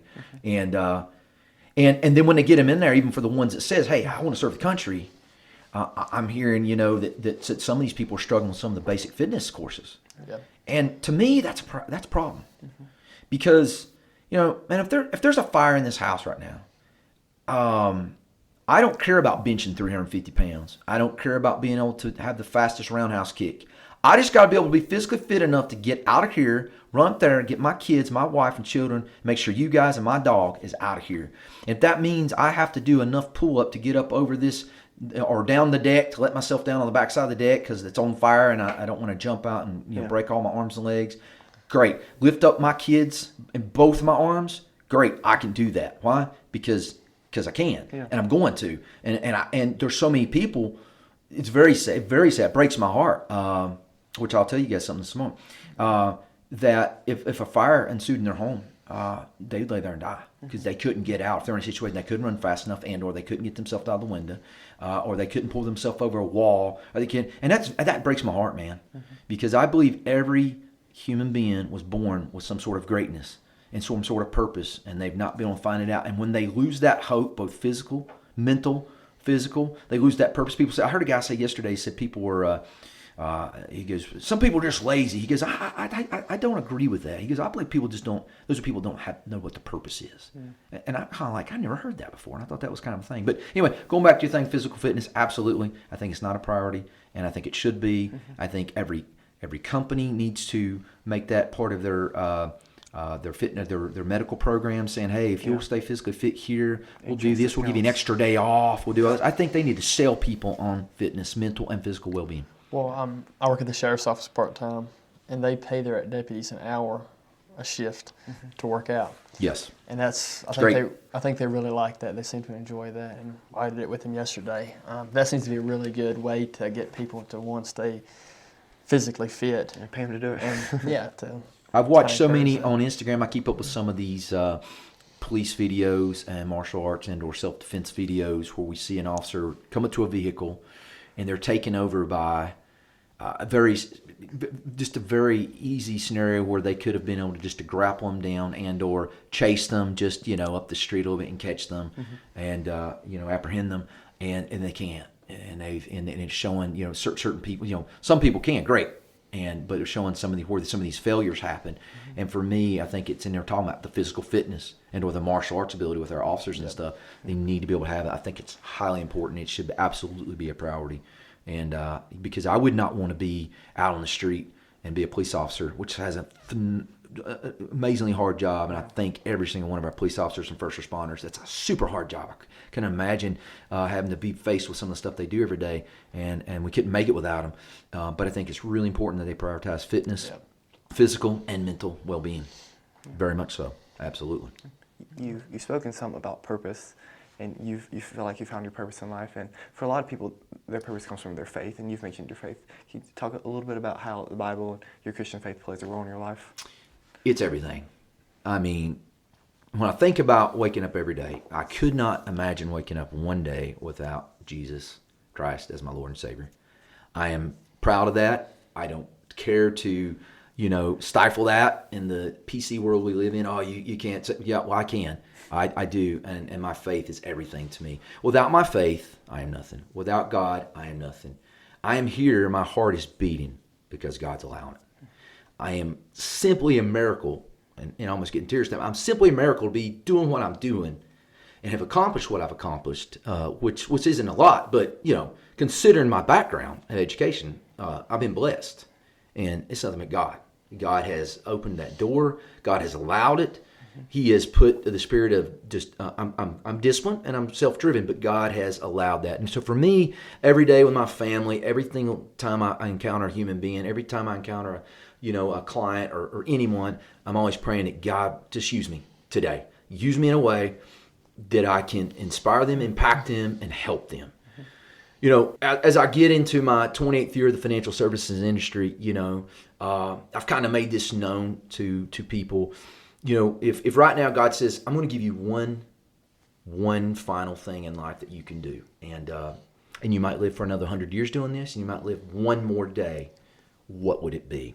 And I would say, right now, if I could wake up today and I could go and empower someone to be a better version of themselves, to find who they really want to be as an individual, spiritually, emotionally, physically, help them get back on track with their health, with their finances, with their fitness, and their work-life balance, and their family, and their discipline. I would give up everything and live in a tent to do that for the rest of my life. And I would do that because I'm so passionate about people. What I mean by that is, if I can wake up and I can say something that's encouraging, and that person gets a smile on the face, oh my God, that's the greatest high in the world.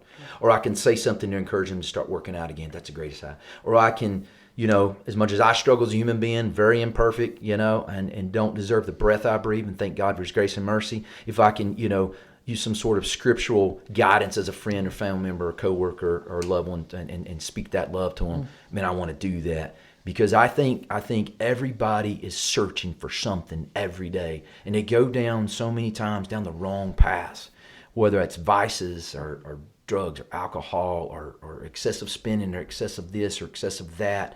And for me, I just want I believe everybody was born with greatness. Everybody's born with some sort of purpose.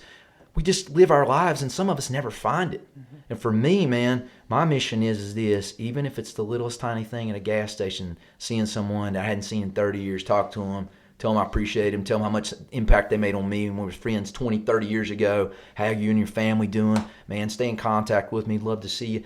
And or just seeing someone, I seen an officer the other day. I'm going on the road, it was a roadblock. I'm backing up, some young guy, you could tell he's brand new on the force.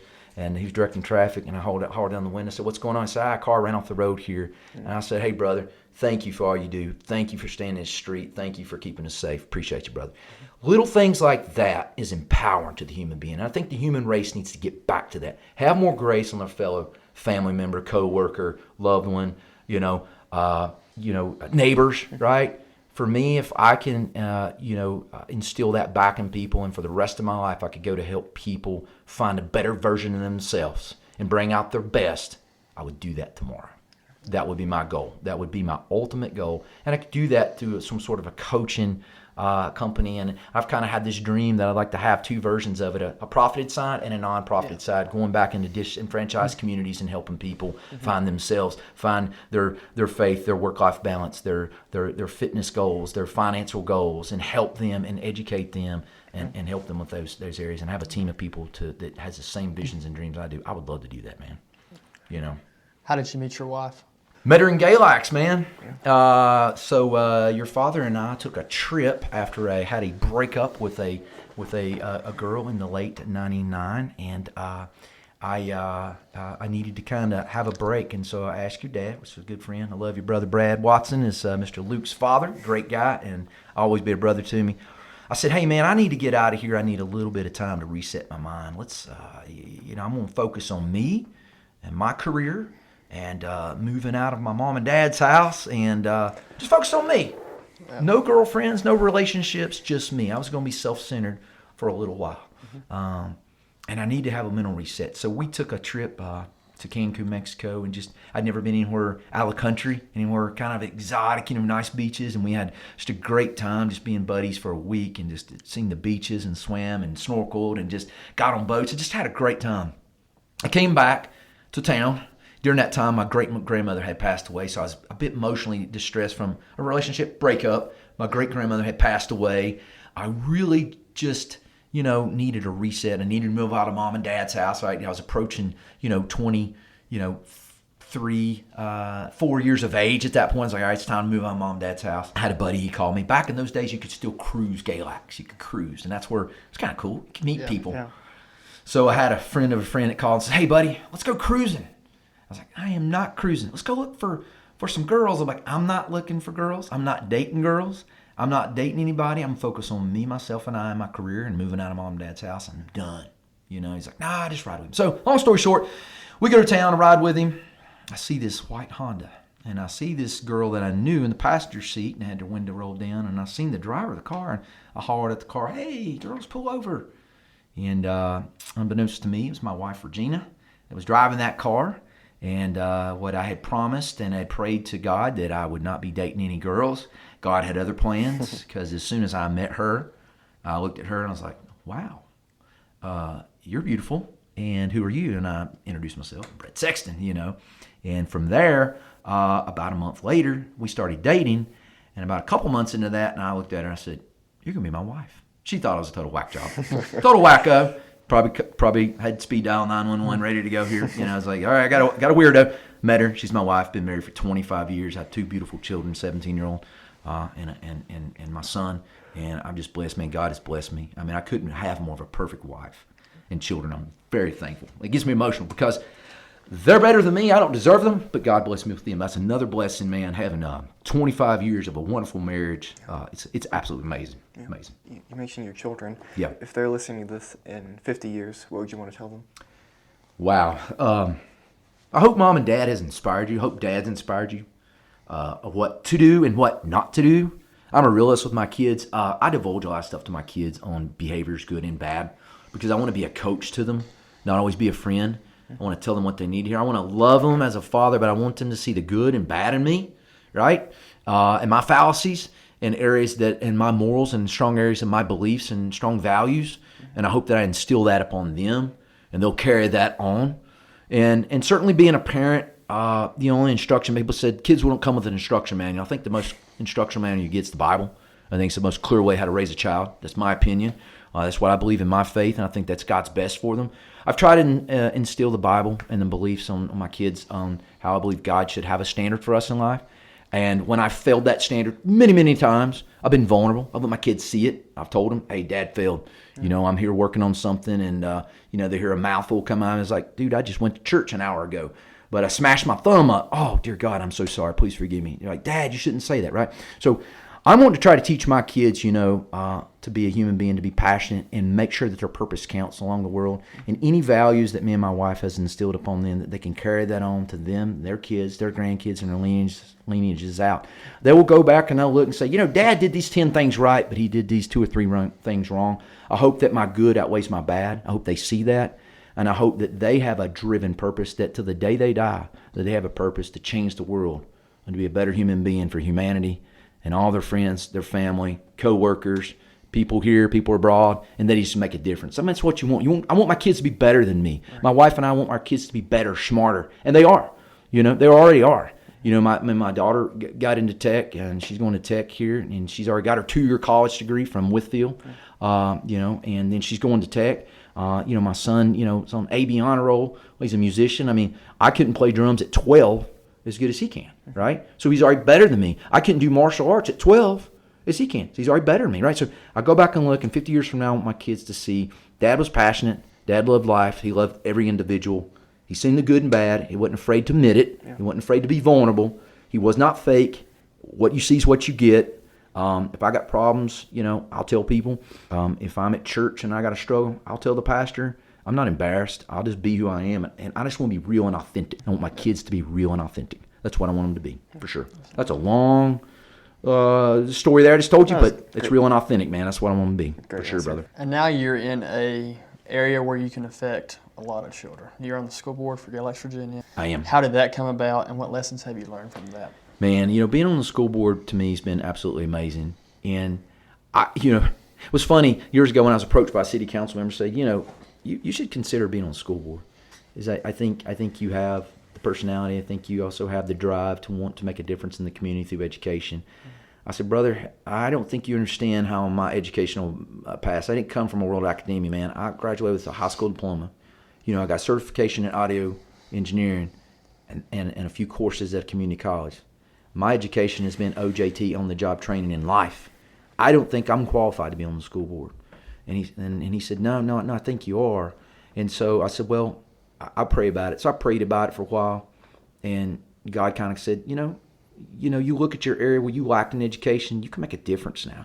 Because there's people that are going to be just like you that's not going to tech, or you're going to Harvard? Mm-hmm. Wow. I'm sitting here, man, with geniuses, and I wasn't one of them. And there are some wonderful kids that's going to go serve our military, and there's wonderful kids that's going to go to major colleges and universities, and there's kids that are going to go into the workforce, and there's kids that are going to be like me that struggle to find a way. I want to be an advocate for that. So when I got on that school board, I felt like I had a new purpose for another purpose in my life. And being on that school board has made a difference with the wonderful group I serve with in our community. And I've seen our schools really, really care about our students and the community that they serve. And for me, it's been outstanding because I've seen areas that I lacked in school or our schools lacked in. I want to be an advocate and a voice as a part of our board to be able to make our schools a stronger, better place for our children, our community, and their families, where they're accepted and then education is priority, and kids aren't swept to the side or swept under the rugs just because they learn different or carry themselves different or have a learning disability and different things. Man, I just want to be a voice for them because I'm that guy. I don't learn like you guys, man. I admire you guys. I'm not envious, but I'm like, wow, I'm just like blown out in Harvard and tech. That's amazing, man. And so for me, I want to be that voice that can inspire these kids to do those things in greatness. And in areas that we see struggles, I want to say, what can we do as a school district and a community to make it better, to take that kid to the next level? Because at the end of the day, when they get off, they walk off that stage, Carroll County High School, Grayson County, Galax City, who are they and what do they become? And what kind of a productive citizen of society are they, right? And how are they making a difference now, here, wherever, in the future? And I just want to be a part of that. And I think being on the school board is a part of that, and it gives them that ability to be a part of that. Yeah, for sure. Are you also part of the governor's school board? Yes, I am. So each school that is involved, I think there's 9 or 10, maybe 11 schools now. It's part of the governor's school, which is now at Newbury Community College. You have a board representative from that school district, like Carroll County, Grayson, or Wythe County, Pulaski County, Montgomery County, Radford City, Galax City. So I'm a representative school board member there. In fact, we just had a meeting of recent. It's so amazing sitting down with those kids and seeing some of the programs that school does and how they learn and some of the complexities of that program. It's amazing. So I am on that school board. So it's really, really neat. I don't feel worthy enough to even be sitting there, but because I do have the opportunity and been afforded the opportunity and the luxury to be a part of that, I just feel grateful, and I learned so much being a part of that, man, and how these kids are going out and changing the world with their education that's served from the school board and our local schools, man, for sure. Pretty neat opportunity for them. Absolutely, it is. Was you on the governor's school? No, I didn't. But a lot of my close friends went, and they really enjoyed it. It's really speak cool. highly of it. It's an amazing program. They were down in Pulaski at an older elementary school for years. Yeah. A few years ago, that got relocated to a Newbury Community College, and thank them for the opportunity to allow the school to be there. It's great. It's a great facility. And I think it's just been a great move for them. But just being part of school boards as a whole, man, it's been really cool. I've learned so much too. Yeah. I mean, that's just added to my resume of learning. And I realized too, areas of when we were in school, we didn't understand mental health or emotional learning disabilities or special education needs or back in the 70s and 80s. Probably even the early 90s, like we do today. Yeah. So today, it's not as much that we have an education issue in the world. We have an application issue. Because you could graduate from Harvard, you can graduate from Tech, you can graduate from all these schools with all these degrees and all these PhDs and MDs and all this. And at the end of the day, if you can't apply it appropriately in your field of study or discipline, right, and or bring it back and actually apply it in the real world application, then it was for nothing. And so for me, I believe it's application, applying it, and being inspired to apply it. And it requires discipline, and it requires people understanding how to now apply it in that workforce, in that community, that town or that city, that locality that they plan to work and live and raise their families. And I think, educating people on how to actually apply it. Because, there's a lot of people who graduate college all day, like, what am I going to do now? Yeah. And they totally go into a different field that they didn't take in school. Right. And so for me, I don't, everybody's different, but for me, I'm of the belief that I would hate to spend 4 years in school, 6 years, 12 years, whatever, and be like, I go to medical school, I become a doctor, and then all of a sudden you're like a cabinet maker, And hey, if your passion is to make cabinets, and there is a unique place for that, great, God bless you, do it. But you could have saved yourself a lot of money and time, but not going to school. So for me, you don't want education to be wasted, and you want it to be applied. Today I can Google something, and I can tell you how to split an atom in about 2 seconds through Google AI, right? Couldn't done that, 25 years ago, right? You couldn't do that. You had to go get books, and you had to read and stuff. Now I'm like, Google, what is the square root of this and this and this? What is the nanofraction of this? And boom, it tells you. So it's not an education issue, it's an application issue. And it doesn't matter what you know, it matters how you apply it. Mm-hmm. And for me, I'm a big application, real world, logistical guy. Like in logic, how does this really work? You've got this degree in astrophysicist, okay. Then how does it work? You're a bicycle mechanic. You know what I'm saying? I'm just trying to say, like, make sure it's applicable. Yeah, sure. You mentioned AI. Are you scared, excited? How do you feel about AI for the future? You know what? It's funny. I remember being a kid in the 90s when I was talking about the World Wide Web, WWW. There was a big monster on this big box. They used to be tan, a big box that got television. And inside that box, it had all the answers to the world's problems, right?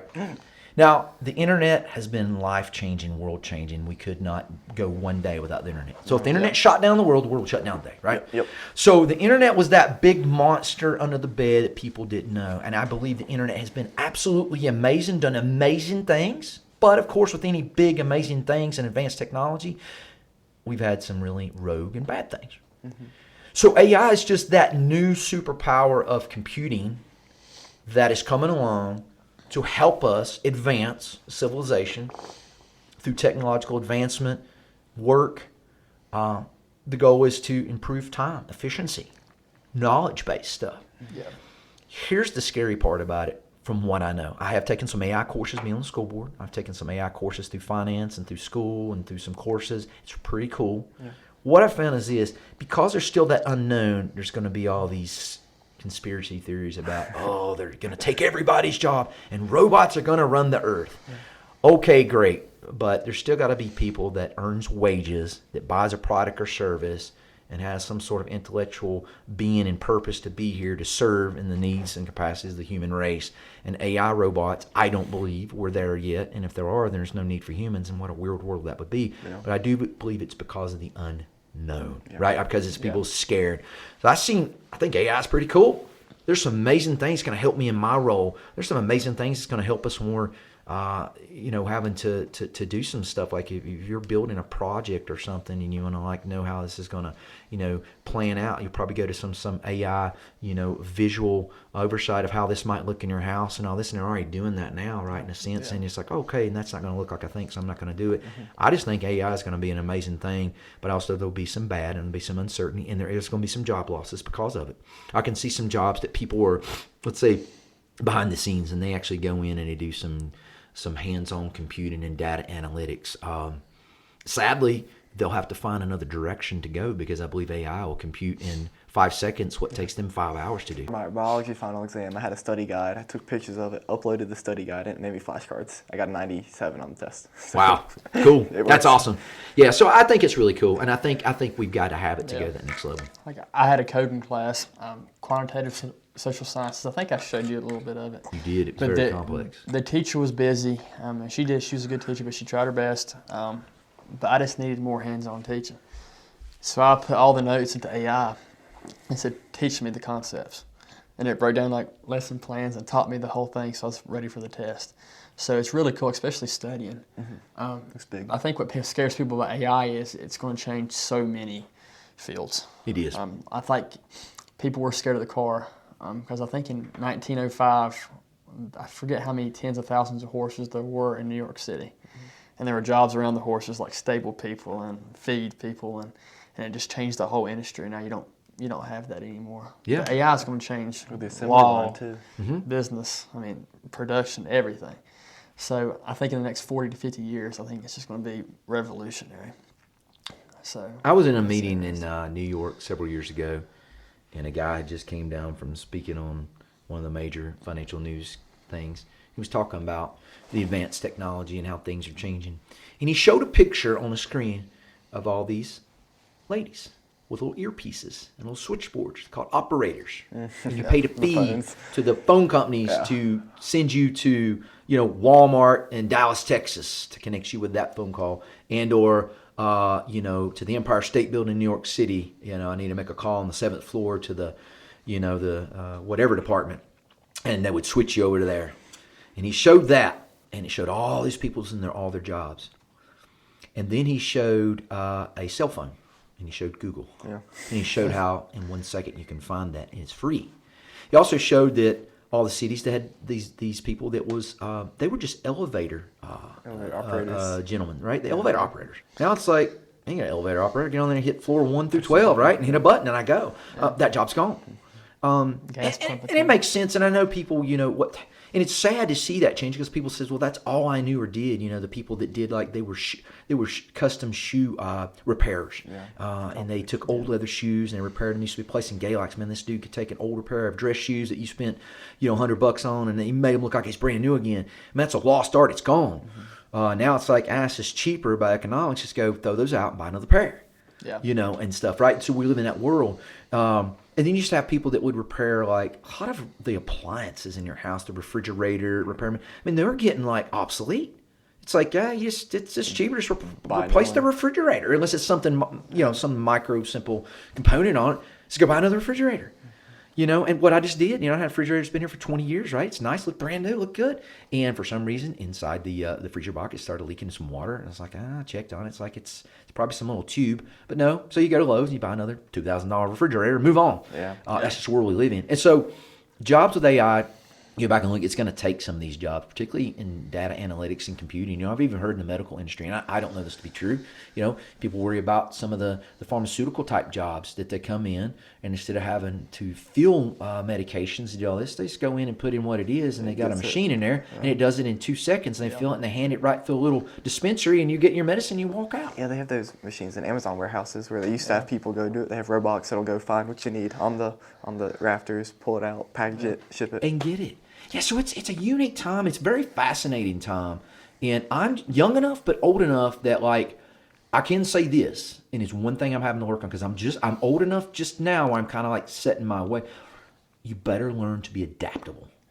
Adaptability is the key to succession in everything you do. Oh, I've always done it this way. Well, we don't do it like that anymore, man. No. It's 2025. My professor, he's nearing his 80s. He was my philosophy professor at Tech. He's the oldest guy I had teaching. He's the only one that made us use AI. He made us. He made you use it. He made us get it and use it. ChatGPT. I've learned how to use it, learned how to study with it, because he said it's going to change the future. And he said people keeping you back from that right now is just like a delay. It is. He said just go ahead and start to use it. So he had us learn how to use it. And that's the first time I've ever used it. And I was blown away by the stuff he can do. And this is very early days in it, too. I can't imagine what it's going to look like in 30, 40 years. Yeah, I've messed with ChatGPT. It's really, really cool. And, just ask for some weird financial computation. Mm-hmm. Boom. In a second. Like, holy smokes. Yeah. Or you ask it some crazy question. Yeah. And it gives you some sort of, it's crazy. As soon as this episode drops, it can summarize the whole thing, break down what you said, break down what we said, your advice for people. It can do that. I've got a little device. It's the size of a credit card. You turn it on, it has a button on it, and it'll record a conversation. And then you upload it to your phone. It'll generate transcripts for every person in the room and differentiate between them. It'll give a summary. It'll talk about the topics that were discussed, the history of the topics that were discussed in 30 seconds. Wow. Crazy. Wow. That is cool. That is super cool. Yeah. So let me ask you, so Luke, you're at Tech. I want to ask you guys a couple of real quick questions. You're at Tech. Yes, sir. And what's your full field Public study? administration. So government. Really management of government. If you ask me right now how you're going to apply that and or what you're going to going to do with? I mean, just right now, I know you still got some time to think. How do you think you see yourself applying that into a workforce? A lot of people go to law school and become attorneys. And a lot of people do some type of government, at this local, state, federal level, some management of some government organization, whether that's county manager, city manager, or some upper bureaucratic organization at the federal level. But there's really a lot you can go into it. I'm not sure how AI is going to affect that because it seems to be more people-oriented, more management of people. I'm not really sure how AI is going to affect that, but I'm sure it will. Yeah. And especially if I go down the law route, you're seeing AI drastically change the law field. We've talked to lawyers who say they use it to draft their preliminary papers stuff. and do research. That has got to help when preparing a case, right? Yeah. Or preparing, things that the lawyers have to do. It's got to save them hours of time. They used to have Code of Virginia books, stacks of them that just have to go peel through.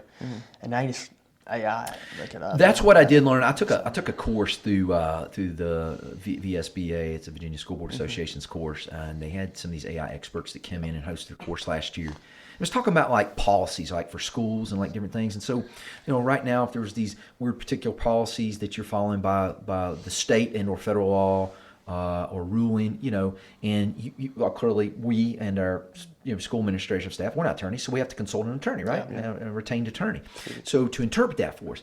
But what they think AI may help is to take, number one, your school policy in conjunction with state policy, laws, rules, and Fed regulation, in about 2 seconds, go in the office in there and just kind of like put in what you're asking, boom, spits it out in a second, and it updates and complies with local and state and federal law and rules, and your policy that's designed for your own school or company, right, or business, and it can spit the data analytics out right there to you and help you do your job quick, fast, and in a hurry. I recently read where a defendant was represented. You saw that. Yeah, represented video. by an AI attorney for the first time. Yeah.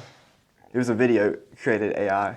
Yeah. And it didn't do very well. But Is it the video where the gentleman had passed away and he is speaking? Have you heard about that? not. They used that in court. So it was a gentleman, I don't know, I seen it just a while back. I watched it. I know they've used There was a gentleman that got killed Yeah. in an accident or some sort of something. I don't know if I don't know the situation. But they took a video of him. He'd passed. And they got his words talking, and he was talking from the grave, basically, like, this is my thoughts, back to the court systems. And that gets kind of scary too. That's crazy. Because some Deepfakes. people are using that after death of a spouse or family member, and they're using the AI to kind of continue talking to that person.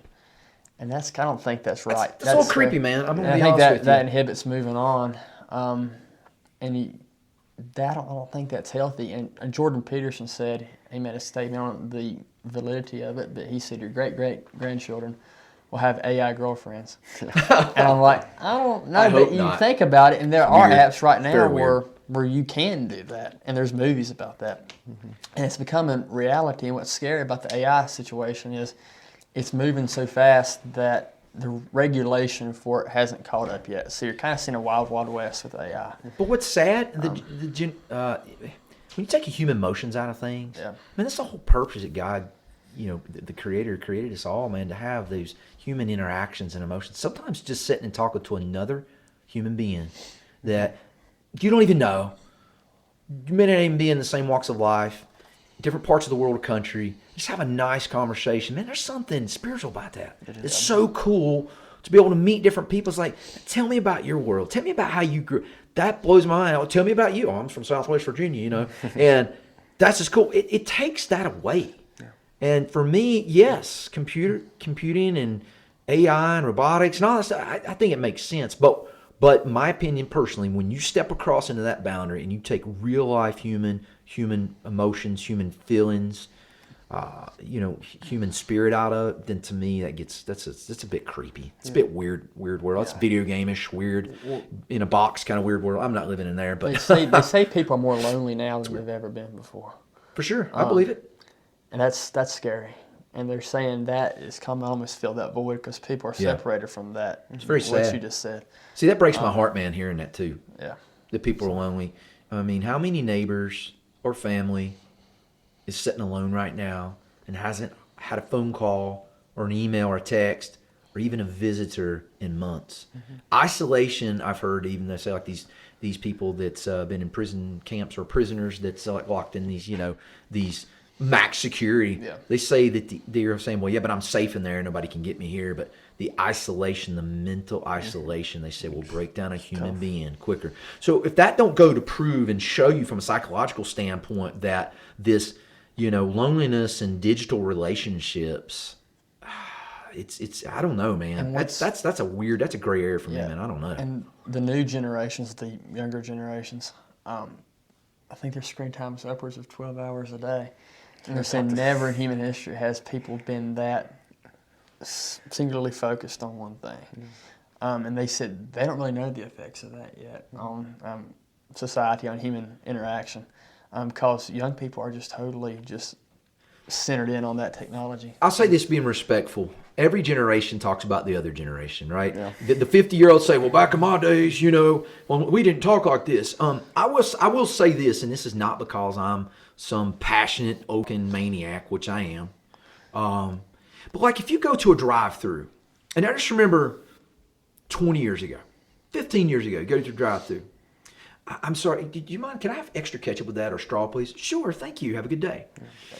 That is a rarity that people say, absolutely, thank you, or they interject from a appreciative and or customer service centric standpoint. It's kind of like you asking, like their darkest secrets. They stare at you like, hey, can I have some extra ketchup? And they just give you this weird look. Yeah. And you stick it out the window and drop it in your bag and you drive off.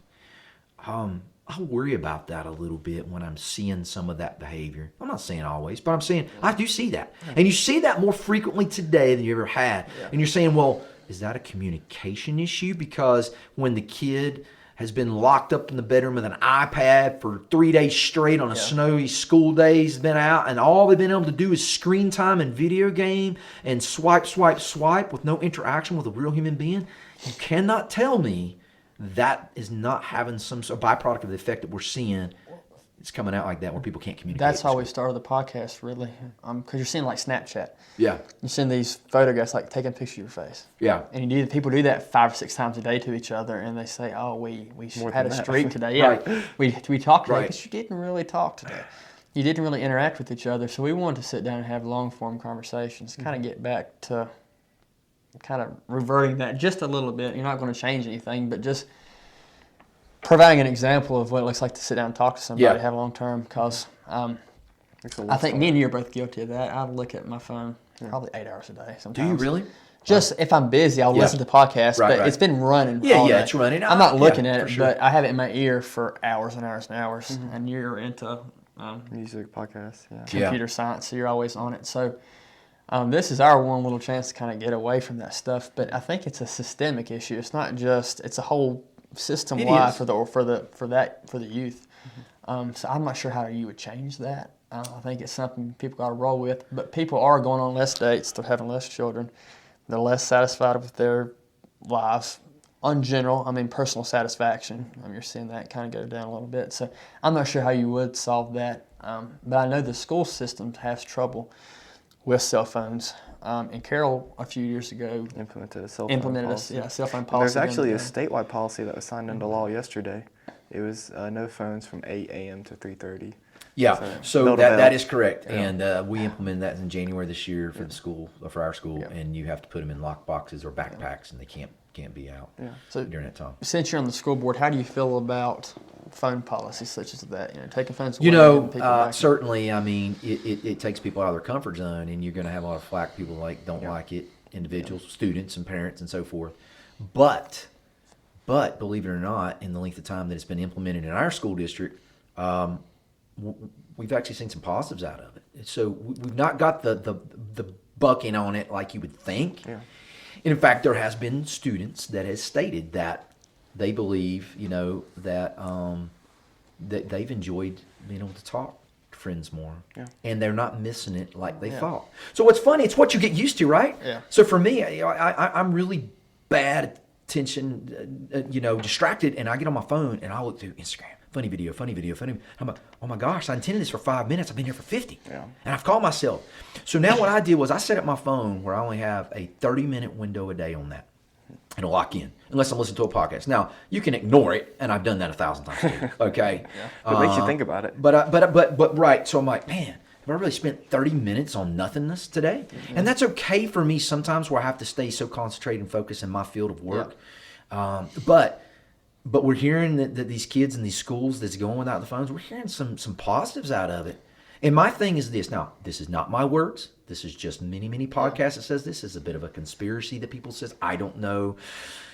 But would it be too illogical to think that if you had a nation of people that had electronic devices and they, constantly swiped them through the screens, I had no social interaction, they lose social contact with their individuals, their peers, cohorts, coworkers, friends, family, that they become easier to control if there was a overall governmental or societal change in policy, when they're not going to be as much, let's stand up and for our beliefs or stand up for our thoughts and be free thinkers. It will tell you how to think, what to think, and how to think it, because you've been putting it in your mind. I believe that. 5, 7, 8 hours a day. Am I illogical to think that? No, I think it's most definitely possible. I think it's a double-edged sword too, because now you might listen to 5 news sources I don't even know exist, and I might listen to some, and you're getting a lot more input than you did before.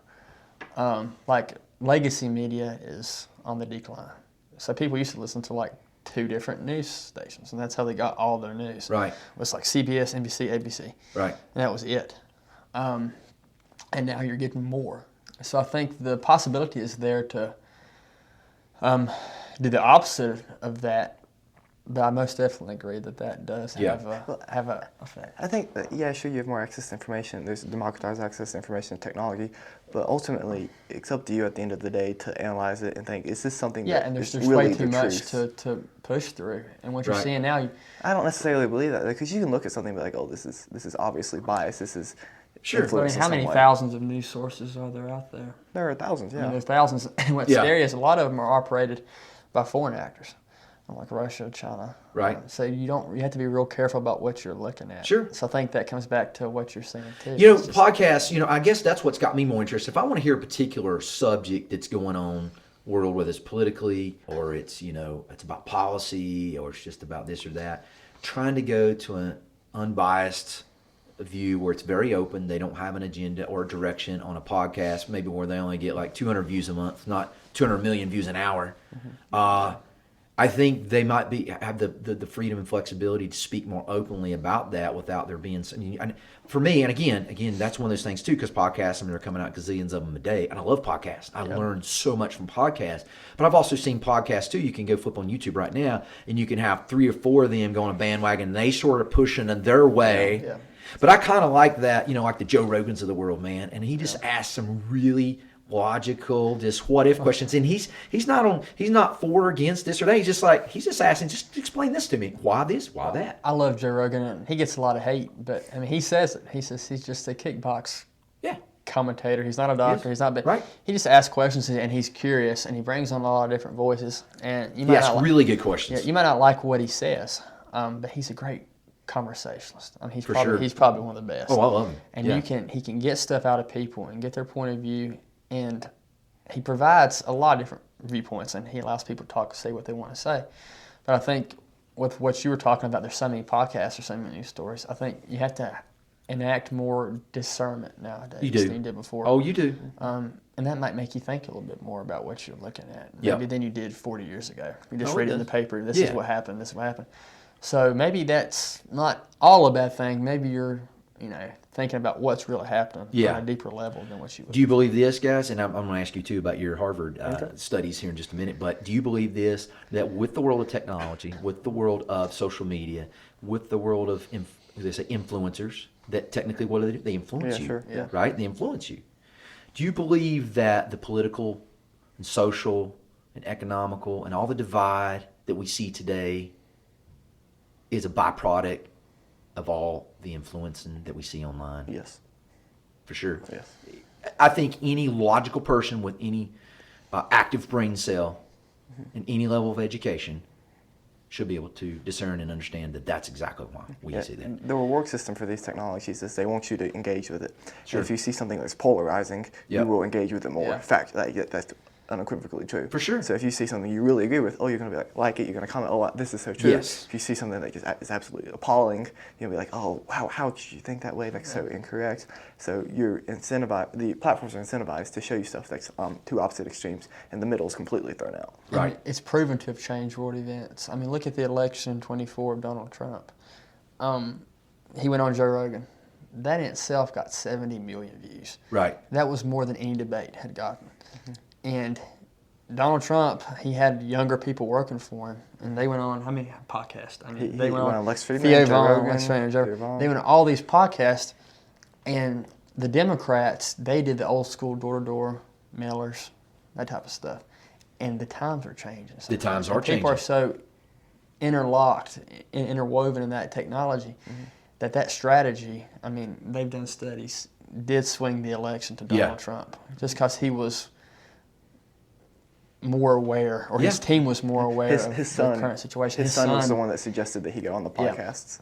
Yeah, Because his son understands. He understands it. Yeah, I agree, 1,000%. And because if we try to do the same old things we've done, we'll get the same old things we've always gotten.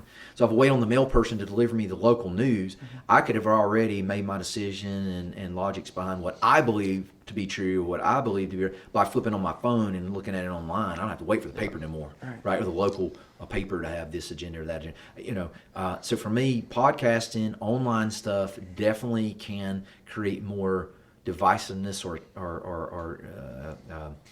strife between parties, political, or social economic groups of people. I believe that, and that's the thing that's the sad part about our advance in technology is that's happening because my prayers for the globe of people, man, for just everybody. God, we just really wish we could get along, regardless of religious or policy beliefs or different things, the way we believe or whatever. Just find a way that there's some sort of peacefulness between us and other nations and individuals. And then we're seeing that like families during COVID, right? During COVID was a big one. And, I'm not even going to get down that rabbit hole, Pandora's box there, but I would say this. There was a lot of families that had breakups. And I mean, it got so where it wasn't about this flu symptom going around and killing people or making people sick or whatever your thoughts were, is about what they believed to be true and who was behind it. And this and that. I mean, at the end of the day, COVID was a real thing. People got sick. People died. People lost lives. But then it got to the point where people were hating their other family members or never speaking to family members again through that time. And that'll be a time in history. We'll go back and it'll be in history books where there'll be people that will go look at it and be like, man, I shouldn't have done that. They'll get to their old age in life, man, I shouldn't have said that to my brother or my parents or my best friend or my sister. And they realize the strife and the fighting and argument and hatred, if you will, between each other just was not worth any of that. But they did it and they allowed it and time went on and there's grudges to be had and people never made amends and they die like that. It's very, very sad for me to see that took place. And I believe that caused a lot of that during that time. We can't deny that. Absolutely. Hey, looking at your Harvards, tell me about your studies. That's interesting, man. You're going to Harvard. That's really cool. You don't see we've had. I think there's a kid coming from Galax School. Yeah, going to Harvard. He's going, and you're going. Has there been a lot of people from this area go to Harvard? No, I know of one other kid. He's from Tazewell. His name's Owen Bales. I've talked to him a little bit. He's really nice, really cool guy. But other than that, I'm not aware of anyone. I'm the first in Carroll history. Carroll history, wow. Assuming Caleb's probably one of the first in Galax history. Yeah, to my knowledge, yes. I'm assuming Owen is first in Tazewell. So. Yeah. So what's your studies? What are you taking in school? Electrical engineering. Okay. So how will you apply that in the world when you get out? What's your goal? What type of work you want to do? I haven't really decided yet. Thinking maybe nuclear stuff for the Navy. Also thought about commercial RF, like radio towers. Something like that. I could do power systems, working for like Appalachian Power. Haven't decided yet. Would that be involved, like electrical engineering would be involved with someone when they talk about the overhaul and the overall power grid for the U.S.? Yeah.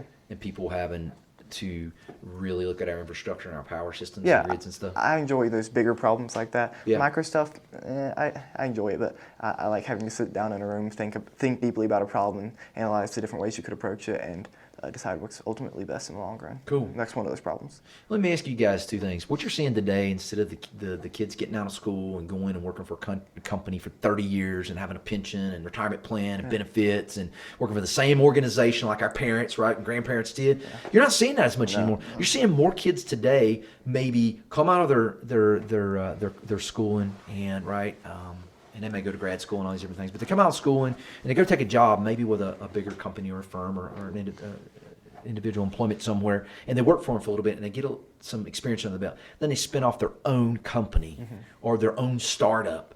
And that seems to be kind of the new thing, man, more than ever, which is kind of exciting because, as much as I said that we have a communication issue sometimes in some of the society today, you can't have a communication problem being an entrepreneur at the same time, man. You've got to be able to effectively communicate what your product, service, or sales is and what you're offering, right? And you got to be able to be good at that and articulate it through a marketing strategy, online strategy, and or door-to-door, whatever your sales I think you're always going to have movers and shakers. I think you're always going to have those people that are going to rise to the top. So I think you're going to see that. And I think, time's going to change, but you're still going to have people start these businesses that end up becoming, Fortune 500 firms and stuff. So I think you'll see that. That impresses the heck out of me. That's just so, I don't know, it's just really cool that you're seeing it more than ever. And you're seeing some kid that was in their mom and dad's basement at the age of 13 to come up with some idea. 5 years later, it's bought for $1 billion from some major company. It's like, holy smoke, how does that happen? More than at any time in history, that's available to you now. I went and visited Harvard at the end of April, and my host, while I was up there, I stayed in his room with him. He left Harvard after his sophomore year to go start a company. Sold it for $1.5 billion with a B. The B. With dollars, and is back finishing his degree, and is going to do something else after he graduates. And so that's the thing. A lot of people says, well, if I got money, if I won the lottery, if I sold a business like that, would you chill out and stay on the beach every day? Absolutely not. Yeah. People ask me that all the time, like, man, no, because I still got purpose. You still got purpose. Listen, as long as your heart's beating, you still got purpose. And people say, yeah, but wouldn't it be really cool to have a bunch of money and do nothing? Absolutely not. That'd be boring. Hence the reason the depression rate, drug rate, suicide rate is so high at our Hollywood level, because they got everything. They could walk away and do nothing and lay on the beach. 10 Lamborghinis, 10 houses, and 10 wives or husbands and clothes and watches and stuff. You can only do so much of that. It's like, it's no big deal. Yeah. It's really no big deal. You ever worked really hard and saved money and bought something really, really nice? Have you done that, Luke? And then when you get it, it's really cool. Then eventually it's like, it don't have the same power it had over you. Yeah. It's like, it's no big deal. Then it's, if it's a watch, right? I've always been a watch guy, always. I wear watches and I love watches. But when I was a bit younger, every year before I go to the beach, I wanted to save up and I wanted a cool, like a diver's watch, one of the really cool waterproof diver's watch, surf watches that I go to the surf stores or really nice jewelry stores at the beaches every year. And you get really cool ones down there. You couldn't get any worse. I would save all kinds of money, man. I'd go get me a new one every year. Really, really cool. But the thing of it is, it's like I did that for years during my teenage years. And it's eventually, it's like I had this drawer full of watches. Like, it's cool. It's no big deal. So like, I could right now go buy a Rolex. It's really, really cool and it look good. Now, you go to Walmart, nobody's going to know any difference. You go to the dinner party, nobody's going to know any difference. But I'm like, it's a Rolex, really, really cool. Then I put it in my drawer and 1 month, 2 months, 6 months, it's like, it's just a Rolex. It's no big deal. So why would I want 10 of them, 10 Lamborghinis, 10 houses, 10 beach houses, do absolutely nothing and sit around? Because I think you lose your purpose. And I believe when you lose your purpose, you lose hope. When you lose hope, you get depressed. When you get depressed, that couples with anxiety and you just don't really know. And what's really sad for me is like, I believe there's purpose for everybody every single day. And my hope is no matter what you do, just don't stop and keep going and keep moving to the day you die, man. Yeah. It's like that guy. He's like, he's got $1 billion. He could go and do luxury trips and travel the world but no, he's going back. He's got a purpose. Yep. Would you quit right now, Luke? Ethan, would you guys quit if you got billions of dollars right now? Would you go back and do something? I might take a year off, travel Europe. For sure. But I would go back. I'm not saying I would take a year off either, right? And travel. I couldn't sit still. I couldn't sit still. I don't want to finish. Yeah. Do something. And that's good, man. And that's good. You guys are young, and that's good to hear that drive because there's some people that's like, oh man, if I just won $1 million tomorrow, I'd do this and this and this. Well, the $1 million today ain't the same $1 million it was 30 years ago. No, it's not. Right? It's not going to go as far. In fact, it'd be really hard pressed to make $1 million in Galax, Virginia, make a net $1 million. That's all you have to your name, to buy a house, to buy a car, make it last for the rest of your life and never work again. Nope. Won't work. You'll run out. Right? Yeah. Unless you're like 90 or something, maybe. Maybe. But so that's cool to hear you guys actually say that too. That's exciting for someone like me, an old school cat like me, being 49. Man, I would totally, if I won the lottery tomorrow, I'd reposition, I'd restart. But I try to do some things that change people's life. I create foundations and stuff that changes the world, changes people's life. Man, I would do it tomorrow. I'm not gonna be stingy with that. I don't need 10 Lamborghinis. I like to help my community, people that's starving, people that don't have homes, people that don't have opportunities to use their skill set because of their lack of education. They don't have a job. Boom, I would go in and make jobs and create jobs. That's what I would do. Would you buy more shoes? Dude, I will say, for the record, and any pastor that hears me, I am sinfully, I buy sneakers. I'm a sneakerhead. I always have been. I love shoes. It is yes, I would probably buy some more shoes. But even that, this year I told my wife, and she says it every year when I bought 4 pairs of sneakers at the beach. She's like, I'm like, I'm not going to do that no more. She's, you will, 2 or 3 months. Shoes give me a high. I don't own boats anymore. I don't buy guns that much anymore. I ain't bought music equipment. I don't buy, extra cars. I don't buy beach houses. I don't have any 4-wheelers or side-by-sides that all my buddies and friends and family have. But I buy sneakers, man. I buy sneakers, and sneakers is unique. Some people buy them to trade them and flip them, and I could have done that, and I flipped a few pair. You bought them for $100, you sell them for 200, or some unique pairs. But for me, I wear them, and it's just my statement. I don't have any hair, right? You've given me quite a few pairs of shoes too. I think you've given a lot away too. I have given a lot away, man. I gave away 4 or 5 pair a few weeks ago. Gave away some pairs. For me, it's like I've been blessed with the ability to buy shoes. There are families that, they bought, there's 1 pair every 2 years, man, and the kids are almost outgrowing it. It breaks my heart. So another passion area is make sure people have shoes. They don't always have to be Jordans. They don't always have to be this or that, but I make sure the kids have some cool kicks, and every year they're fitting the right shoes and stuff. I think that'd be cool for schools. Make sure kids, because I know it sounds crazy. We live in a world we shouldn't be comparing ourselves by what we wear and stuff, but let's just face it, when you're at that age, other kids judge other kids by how they dress and how they wear. And it's very sad and very unfortunate. And, if I could go back and buy sneakers and give out sneakers to these kids in schools, man, and make sure everybody feels like, man, I got my cool kicks and I love it. I'd do that tomorrow. But I love shoes, man. I'm addicted to them. I love them. We've never asked anybody this before, but we'll ask you, what's your favorite pair of sneakers? Favorite ever? Mm-hmm. Oh, man, that's like, man, that's tough. It's like asking me, what's my favorite taste in jelly bean, man? Mm-hmm. There's so many from jelly bean. Dude, I don't know. I mean, I'm wearing these are Jordan 1s right now. They're Jordan 1 lows. That was really cool. I will say this, any shoe I ever fantasized about, when the Jordan 1 came out, they were red, black, and white in 1985. Jordan got some trouble for that, right? Everybody's supposed to wear the same colored sneakers. He got fined like every game wearing those. $1,000, I think. That's okay, because that deal with Nike he made turned him to the billionaire now because of his Nike and Jordan status brand.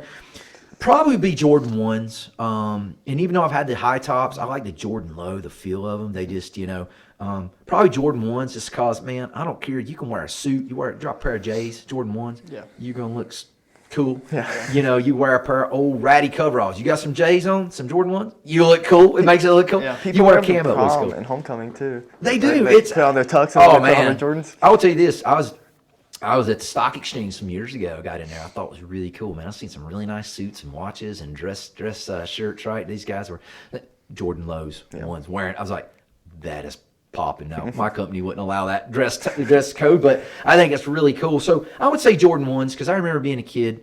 I come home and ask my dad, it's 1985. I even think then, man, it's like $100. Like an average shoe now, average shoe's $100. You drop $150. Yeah. So, today that's still expensive, but back then, $100 for a pair of shoes. My dad's like, no way. Yeah. I'm not buying $100 pair of shoes. I'm like, Dad, but my friend, I don't care. Dad, but my buddy, I don't care. And I know your grandfather, Jerry, had the shoe store, which I would go in there. It's so luxury. There was Lee Ralph Sporting Goods and Luke's grandfather, Jerry, and his daddy, Brad. Brad always had these really cool Jordans, man, and he had like the Carolina blue ones when he was in 7th grade. So I dreamt about those. So if you get Jordan 1s, but I always want those, man. I always want a pair of those. And so this sounds really crazy. When I became 40 years old, I was at Hanes Mall, and I never, even though I could have bought Jordan 1s prior to that, I actually seen my pair, and I finally stooped down. I went to the Foot Locker or something, went down there, and they had the traditional 20. Started doing the retros again when I turned 40. I bought a pair, And I'm holding them there, and the girl gave them to me, and I'm checking out, and I started to cry. She goes, "You good?" I was like, "Yeah, just bought my first pair of Jordans at 40 years of age, man." And it's like, "Are you serious?" I was like, "Yeah, I've got a ton of shoes, but it's the first pair of Jordans I ever bought." And I bought the red and black ones and some stuff, and kept them for a little bit. And then I realized all these years I won them, I didn't wear them as much after that. Yeah. So then I had some dudes like, "Man, you got a shoe collection. You got this pair?" I was like, "I got the pair you're looking for." So, bought them and sold them and moved on. But Jordan 1s, probably Jordan 1s would be my favorite. Yeah. Because they're nostalgic, they're cool, they're retro, and I think the story 20 years the from now, too. they'll still be in. Yeah. It's kind of like the polo shirt. Yep. There's pictures of Bruce Lee wearing a polo, right? And the aviator glasses, they're never going to stop. They're going to be around forever, And some of the old New Balances, I love the cultural thing. It is. Yeah. It's just the polo shirt won't leave, right? And I think certain sneakers, like you look at the Chuck Taylors, have been around forever. Yeah. Like I think they'll be around 20 years from now. I think the polos will be around. I think aviators will be around. And Vans probably. And Vans, I'm a Van guy, and I've had them all, And so yeah, Jordan 1s. Yeah. Yep. You mentioned how you're thankful to be here in Galax with your wife and children, and you mentioned how you could have moved away. What's special about Galax, Virginia, to you? Man, the older I get, the more I appreciate. I would say the people, man. People here, it's kind of cool, and no shade at bigger cities, but I think people here, we as a whole, we're just more personable. If I got a problem, man, and I need some help with something, I really believe you could call like your third cousin's neighbors, like, "Hey, man, can you help me move this?" It's, "Sure, I'll be over there tomorrow. I'll get my truck and I'll help you." I just see a community of giving people, helping people, outgoing people, personal people. I think it's real, man. I love that realness, and that to me has been really awesome around here all the years, living and working and seeing the community. Plus, raising my kids here in a smaller community that's easy to navigate. The cost of living is still very, very low compared to other cities. We sit right in between the major metropolitan areas. We can be at Roanoke, we can be at Winston-Salem, we can be in Charlotte. We can get to the airports quickly. I like our weather. We see our summers, we see our falls, we see our winters. Yeah. Our weather temperament's pretty good, fair and balanced here.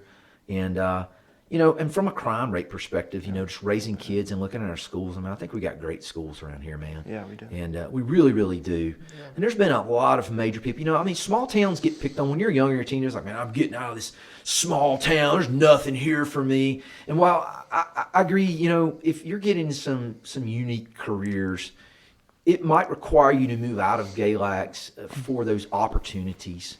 But I will say today, more than ever, people are working from home. Yeah. People are being able to do remote work right here out of Galax. I got a job this summer doing remote work. Did you? Yeah. From Europe. Yeah. So see, that's cool. So, you couldn't do that years ago. It's like right now, I can record something in this studio, then I can Dropbox a track to Atlanta, and I even did it at my other studio. Yeah. And I had a guy drop bass lines and different things. They come back, send it back, or I can drop tracks. They mix them in another studio in California, they drop them back, and we FaceTime each other, or we Zoom, and it's like, hey, and you can do that now. You couldn't do that before.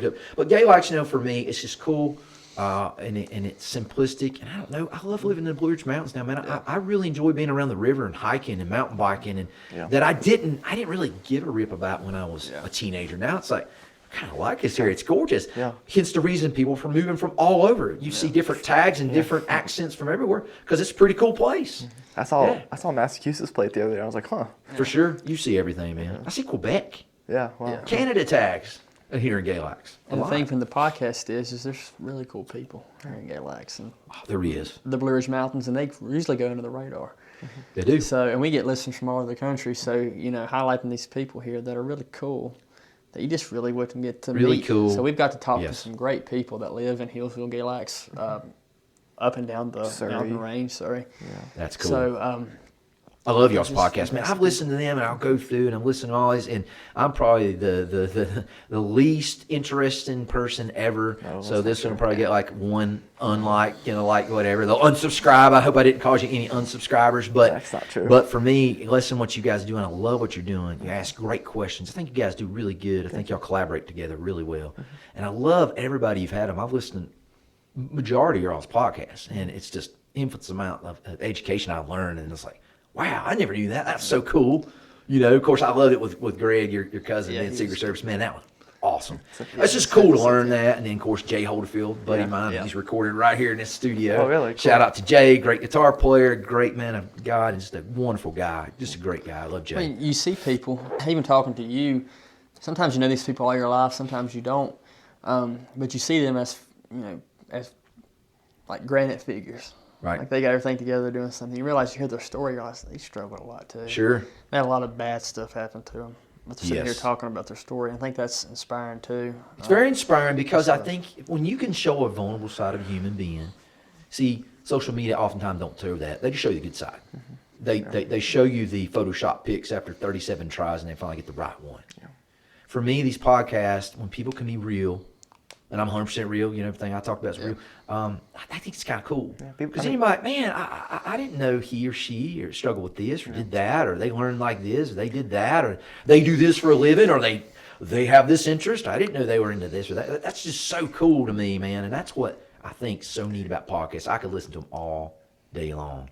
When we started it, we interviewed a bunch of elected officials. For a while, we had a joke that we made elected officials cry because they would start talking about someone in their family that they had lost or something. Yeah. You start get questions like that. I think it's kept me going through some stuff.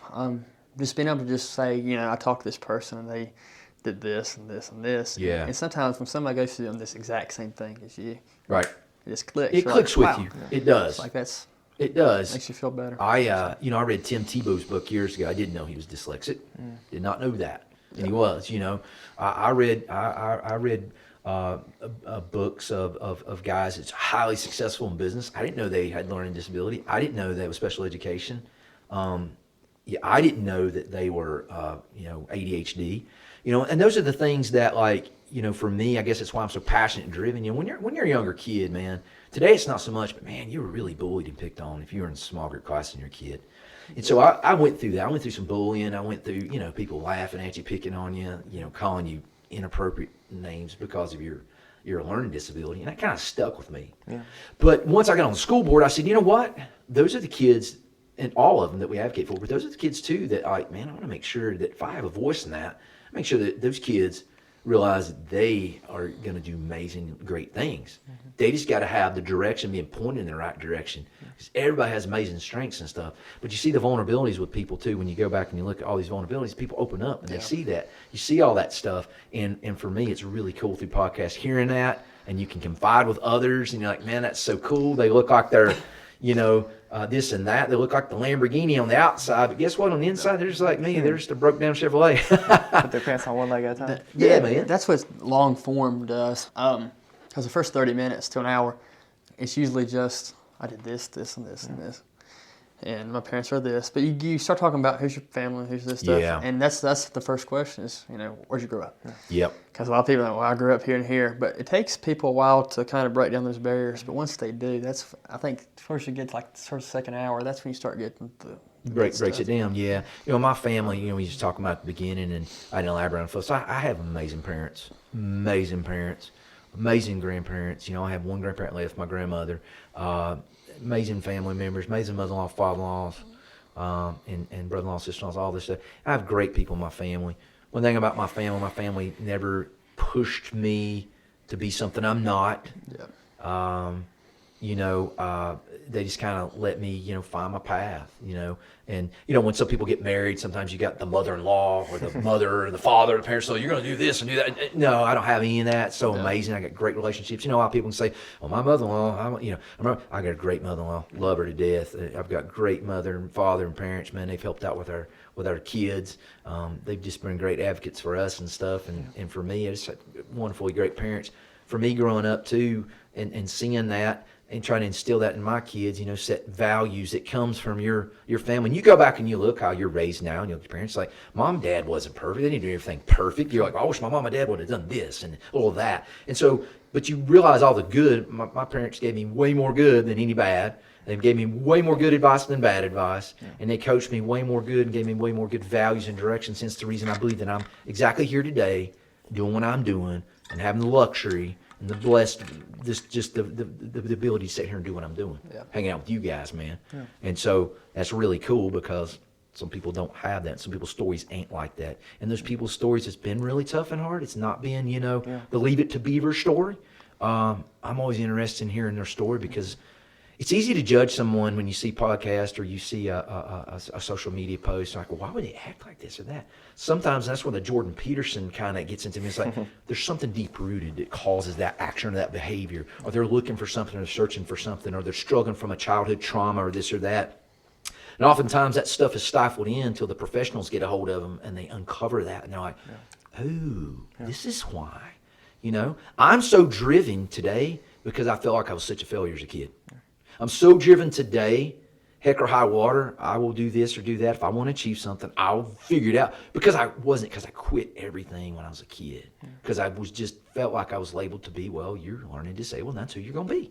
And you can't learn like these other guys or girls. You can't do what they can do, so don't try, you know? And so for me, I was like, when I got an adult and after I got my black belt in martial arts, nothing about the martial arts specifically other than the discipline it trained me, that's what encouraged me and gave me the drive to do what I do, be who I am. Because, hey, I failed some of those professional tests at the beginning. They were hard. I didn't really study. It's like, I've got to really study for these. Right. If I want to do this, I got to really study. I got to study hard.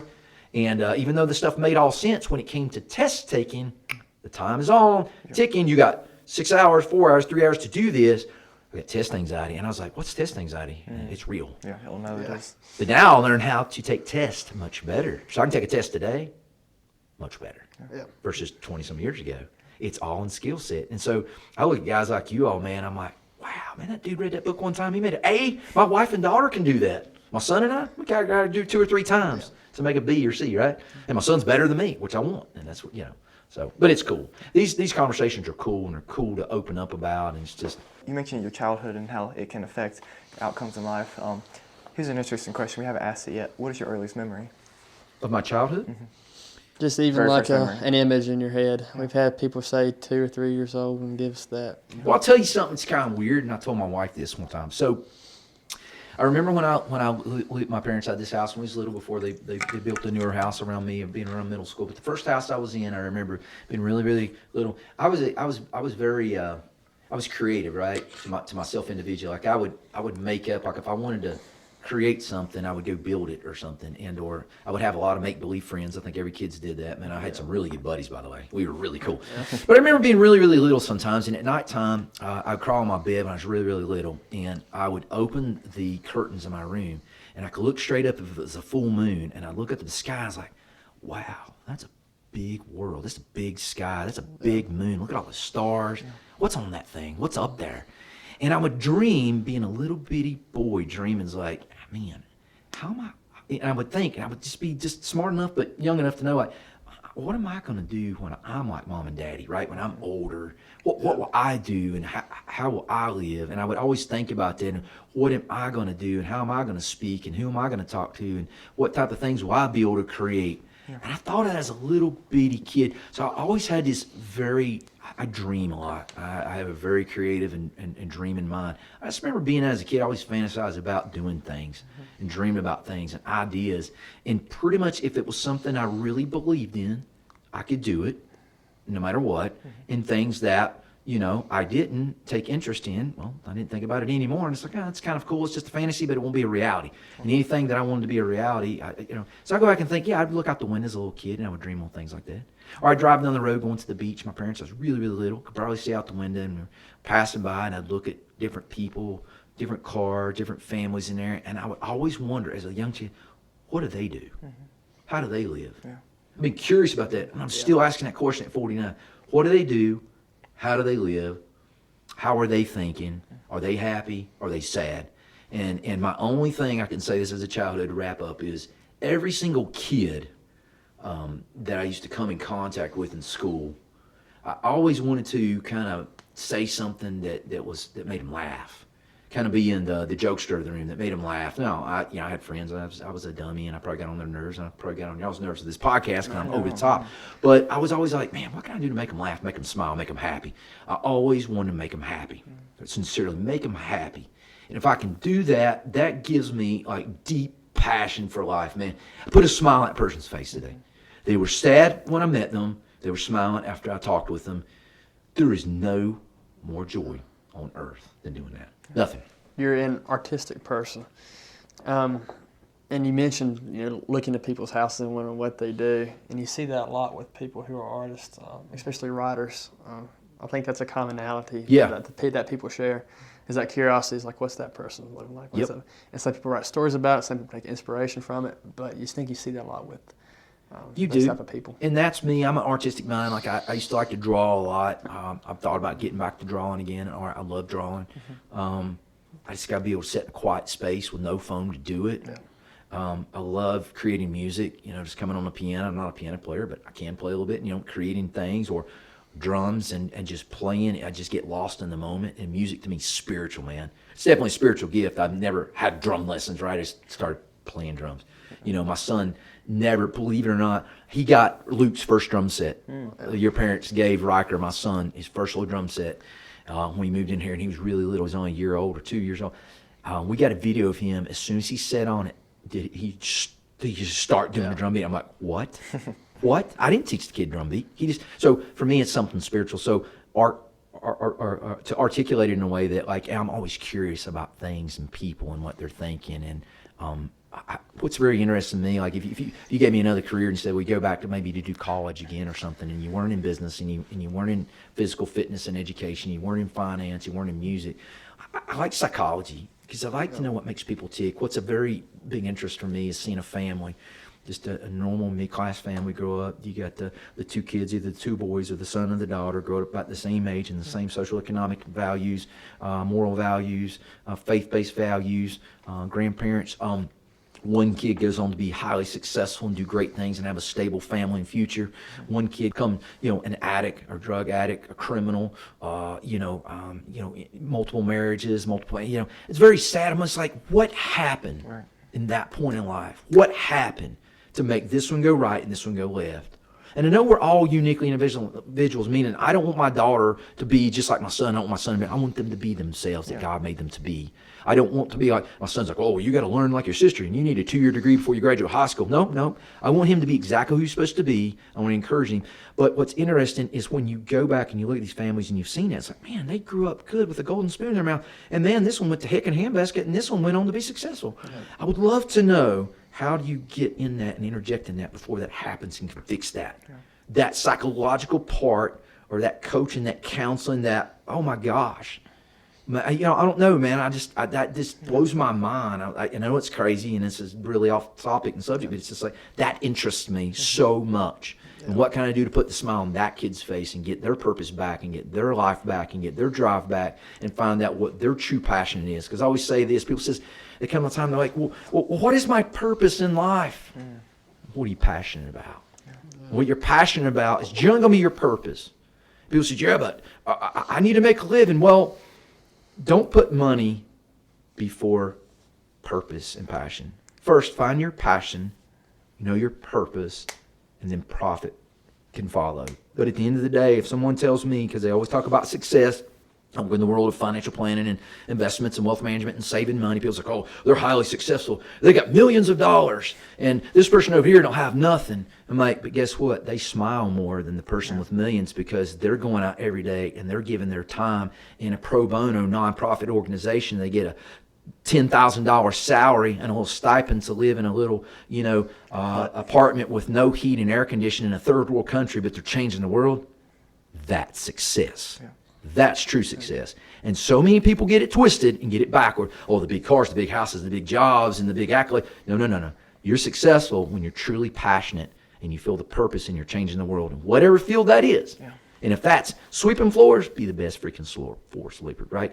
If you're making burgers, be the best burger maker. If you're law enforcement, be the best, protect and serve, right? If you're being an electrical engineer, have the best electrical grid you can be. If you're a lawyer, give the best defense, give the best statement and defense that you can, right? Or whatever your case is. Yeah. Anything, give your best. And when you're doing that and you truly know in your heart that you are getting joy, you're finding your purpose, you're finding your passion, right? They all are coupled together. Mm-hmm. Then guess what? You can get a paycheck for that and you're doing your life's mission.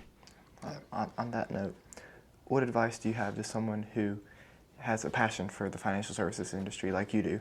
How would you recommend they get started in the career? For sure, I would tell people today more than ever, man, which is really cool. I wish it had been around. I was always interested in Wall Street and how the financial system worked as a whole. I didn't realize that when you look at the financial system, finance runs everything, right? You stop the financial system, everything stops. Electrical stops, law stops, towns stop, lights go out, stores close out, businesses go out, finance controls everything. It was so neat to see all the different facets of it, from government to macro levels, right? Companies, countries, economics, towns, localities, individuals. So I think today, if I were going back, I would say YouTube is your greatest friend. Anything you want to learn about the basics of the financial services system, right? And the financial services industry, and there's millions of ways you can go in that industry. I would say use YouTube as your best friend. And I would go online and I would study and I would read all the different educational resources available to you today, more than ever. More than ever, right? It's not an educational issue, it's an application issue. Whatever you apply yourself to is what you'll be successful at. So that's the number one way to get into it. And I think today, too, I would tell people, if you're getting into the one-on-one financial planning world like I do, most of your four-year education universities are requiring some sort of like psychology programs, right? Because a lot of financial decisions are behavioral, and they're psychological in a sense. And a lot of your moves, good or bad that you move, it's a lot psychological. Not that it's not you can show someone numbers on calculator all day and it makes sense, but psychologically until it ticks with them, they don't understand it. So for me, having that ability to articulate was very complicated, and understand what makes people tick, understand how to speak to people, get into their mind, understand what their fears, their concerns, the pros and cons, being fair and balanced, and understanding a logical situation, and then you can give people the advice and guidance that they need. And that's on any part of your life. If you're a lawyer, attorney, or a doctor,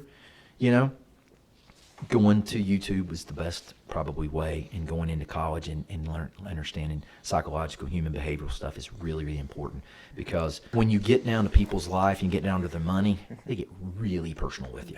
They get really personal, good or bad. You see the good and the bad sides of folks when you discuss financial stuff and money. Kind of like with their health, the same way. They get real. And so for me, being able to have that open dialect where you make people feel trustworthy and open and comfortable, and don't belittle people because of their spending habits or their behavioral actions and so forth. Being able to just talk to people, make them feel good. You've got to be able to have human dialect and be able to communicate, as Luke said in the first part of the podcast. Good communication skills is everything on everything you do. Yes. Before my last question, I have two little questions. One, who do you want to say thank you to, if you could right now? And two, who is your best friend on this world? Well, I'll say this right here. First and foremost, Jesus Christ, 100% God, Savior, thanking Him for just the mercy and grace, for the breath I breathe, for things seen and unseen, for my family, my life, my health, anything I've been afforded the opportunity to do, any relationship, any friendship has been connected through God. I completely believe that things aren't random chance. Things happen at certain dates and times right when they were supposed to. Not people's like, oh, that was just karma. No, it was God's design. And so first of all, I thank God 110% for everything, man. Without Him, I'm absolutely nothing. And number two, I have an amazing best friend. Your daddy, to me, is like a brother. We want to hug each other, choke each other, and pray with each other. That's true friends, man. When you can be with a friend, as long as I've been friends with your dad, and literally being, share every good moment, bad moment, happies, highs, lows, struggles, good, bad, be open dialect about it. It's like a brother, man. It's like a best friend. So I'll give a shout out to Brad Watson, one of my best buddies forever, man. I got some really good friends. I seen an old friend the other day, Steve Schaffner. It's a buddy of ours. He used to run around with us. He lives in North Carolina. I think he's moving down to Florida. Wonderful guy. Miss him. Got to see him the other day. First time I've seen him in a long time. He's a good friend and stuff like that. I've got some really, really local friends, man. I'd be sitting here naming buddies all day long. But you got Kevin Hooven's a great friend of mine, man. We've gotten closer over the last few years, man. Just a great dude. Feels like a brother. And Tommy Sharp will always be a good, man, I could just name for everybody, man. For all those I'm missing out there, I love you. Everybody to me is a great friend. Everybody has their own purpose. We have our own things. I apologize in advance to anybody listening to this podcast. Dear God, get a Red Bull and hang on, because I probably worn these cats out. They'll probably never do my podcast again after this. They're probably retired after today. But just know that everything I said and stuff, if, I said anything wrong, I'm sorry. If I said anything unfact, check it. And if I said anything, emotional, it was all passionate coming out of my heart, man. Everything I said came from the bottom of my heart, That's man. the way to do it. And my final question is, if there's a young man or young woman or young adult who's listening to this podcast and they're struggling really to find their way with their word or in their personal lives, what would you tell to them, say to them? I'd tell them this, have a conversation like I did. Go to your nearest mirror. Get you a notebook out and look in that mirror deeply. And put a T on that page. On the left-hand side, write every single thing you can't stand about yourself. It's wrong. It's inappropriate, and you no longer want to accept. It's things you want to change. And on the right-hand side, write all the things that that you think that you can offer the world. All the good traits you have. Because trust me, you have a lot of good traits. You have a lot of good purposes. You have a lot of great things. Write down on that right-hand side of every single thing that you've got to give the world. And on the back of that page, write down every single thing that you will no longer accept of yourself, and you're going to change, and write that commitment down. Take it to one page, front and back, and look at yourself in the mirror and make yourself a commitment that from this day, this time, don't have to be New Year's resolution, don't have to be on a birthday, clock don't have to strike 12, don't have to click your heels 3 times together, you don't have to be perfect. You could just have got the worst news of your life right now, an hour before this, a diagnosis, a financial failure, a job loss, a loss of a family member, I'm getting evicted, I'm getting kicked out, I'm getting fired from my job tomorrow, all those things. Look yourself in the mirror and say, to this day, I dedicate to me, to changing. Because if you don't believe in yourself, I promise you, you first have to believe in you. No one else is going to believe in you any more than you. And if you don't believe in yourself, I don't care if your family and your friends believe in you, you will not be successful. You will not make it. You have to find something in you that gives you the drive to believe in you. So look in yourself in that mirror and you tell yourself, today I change everything.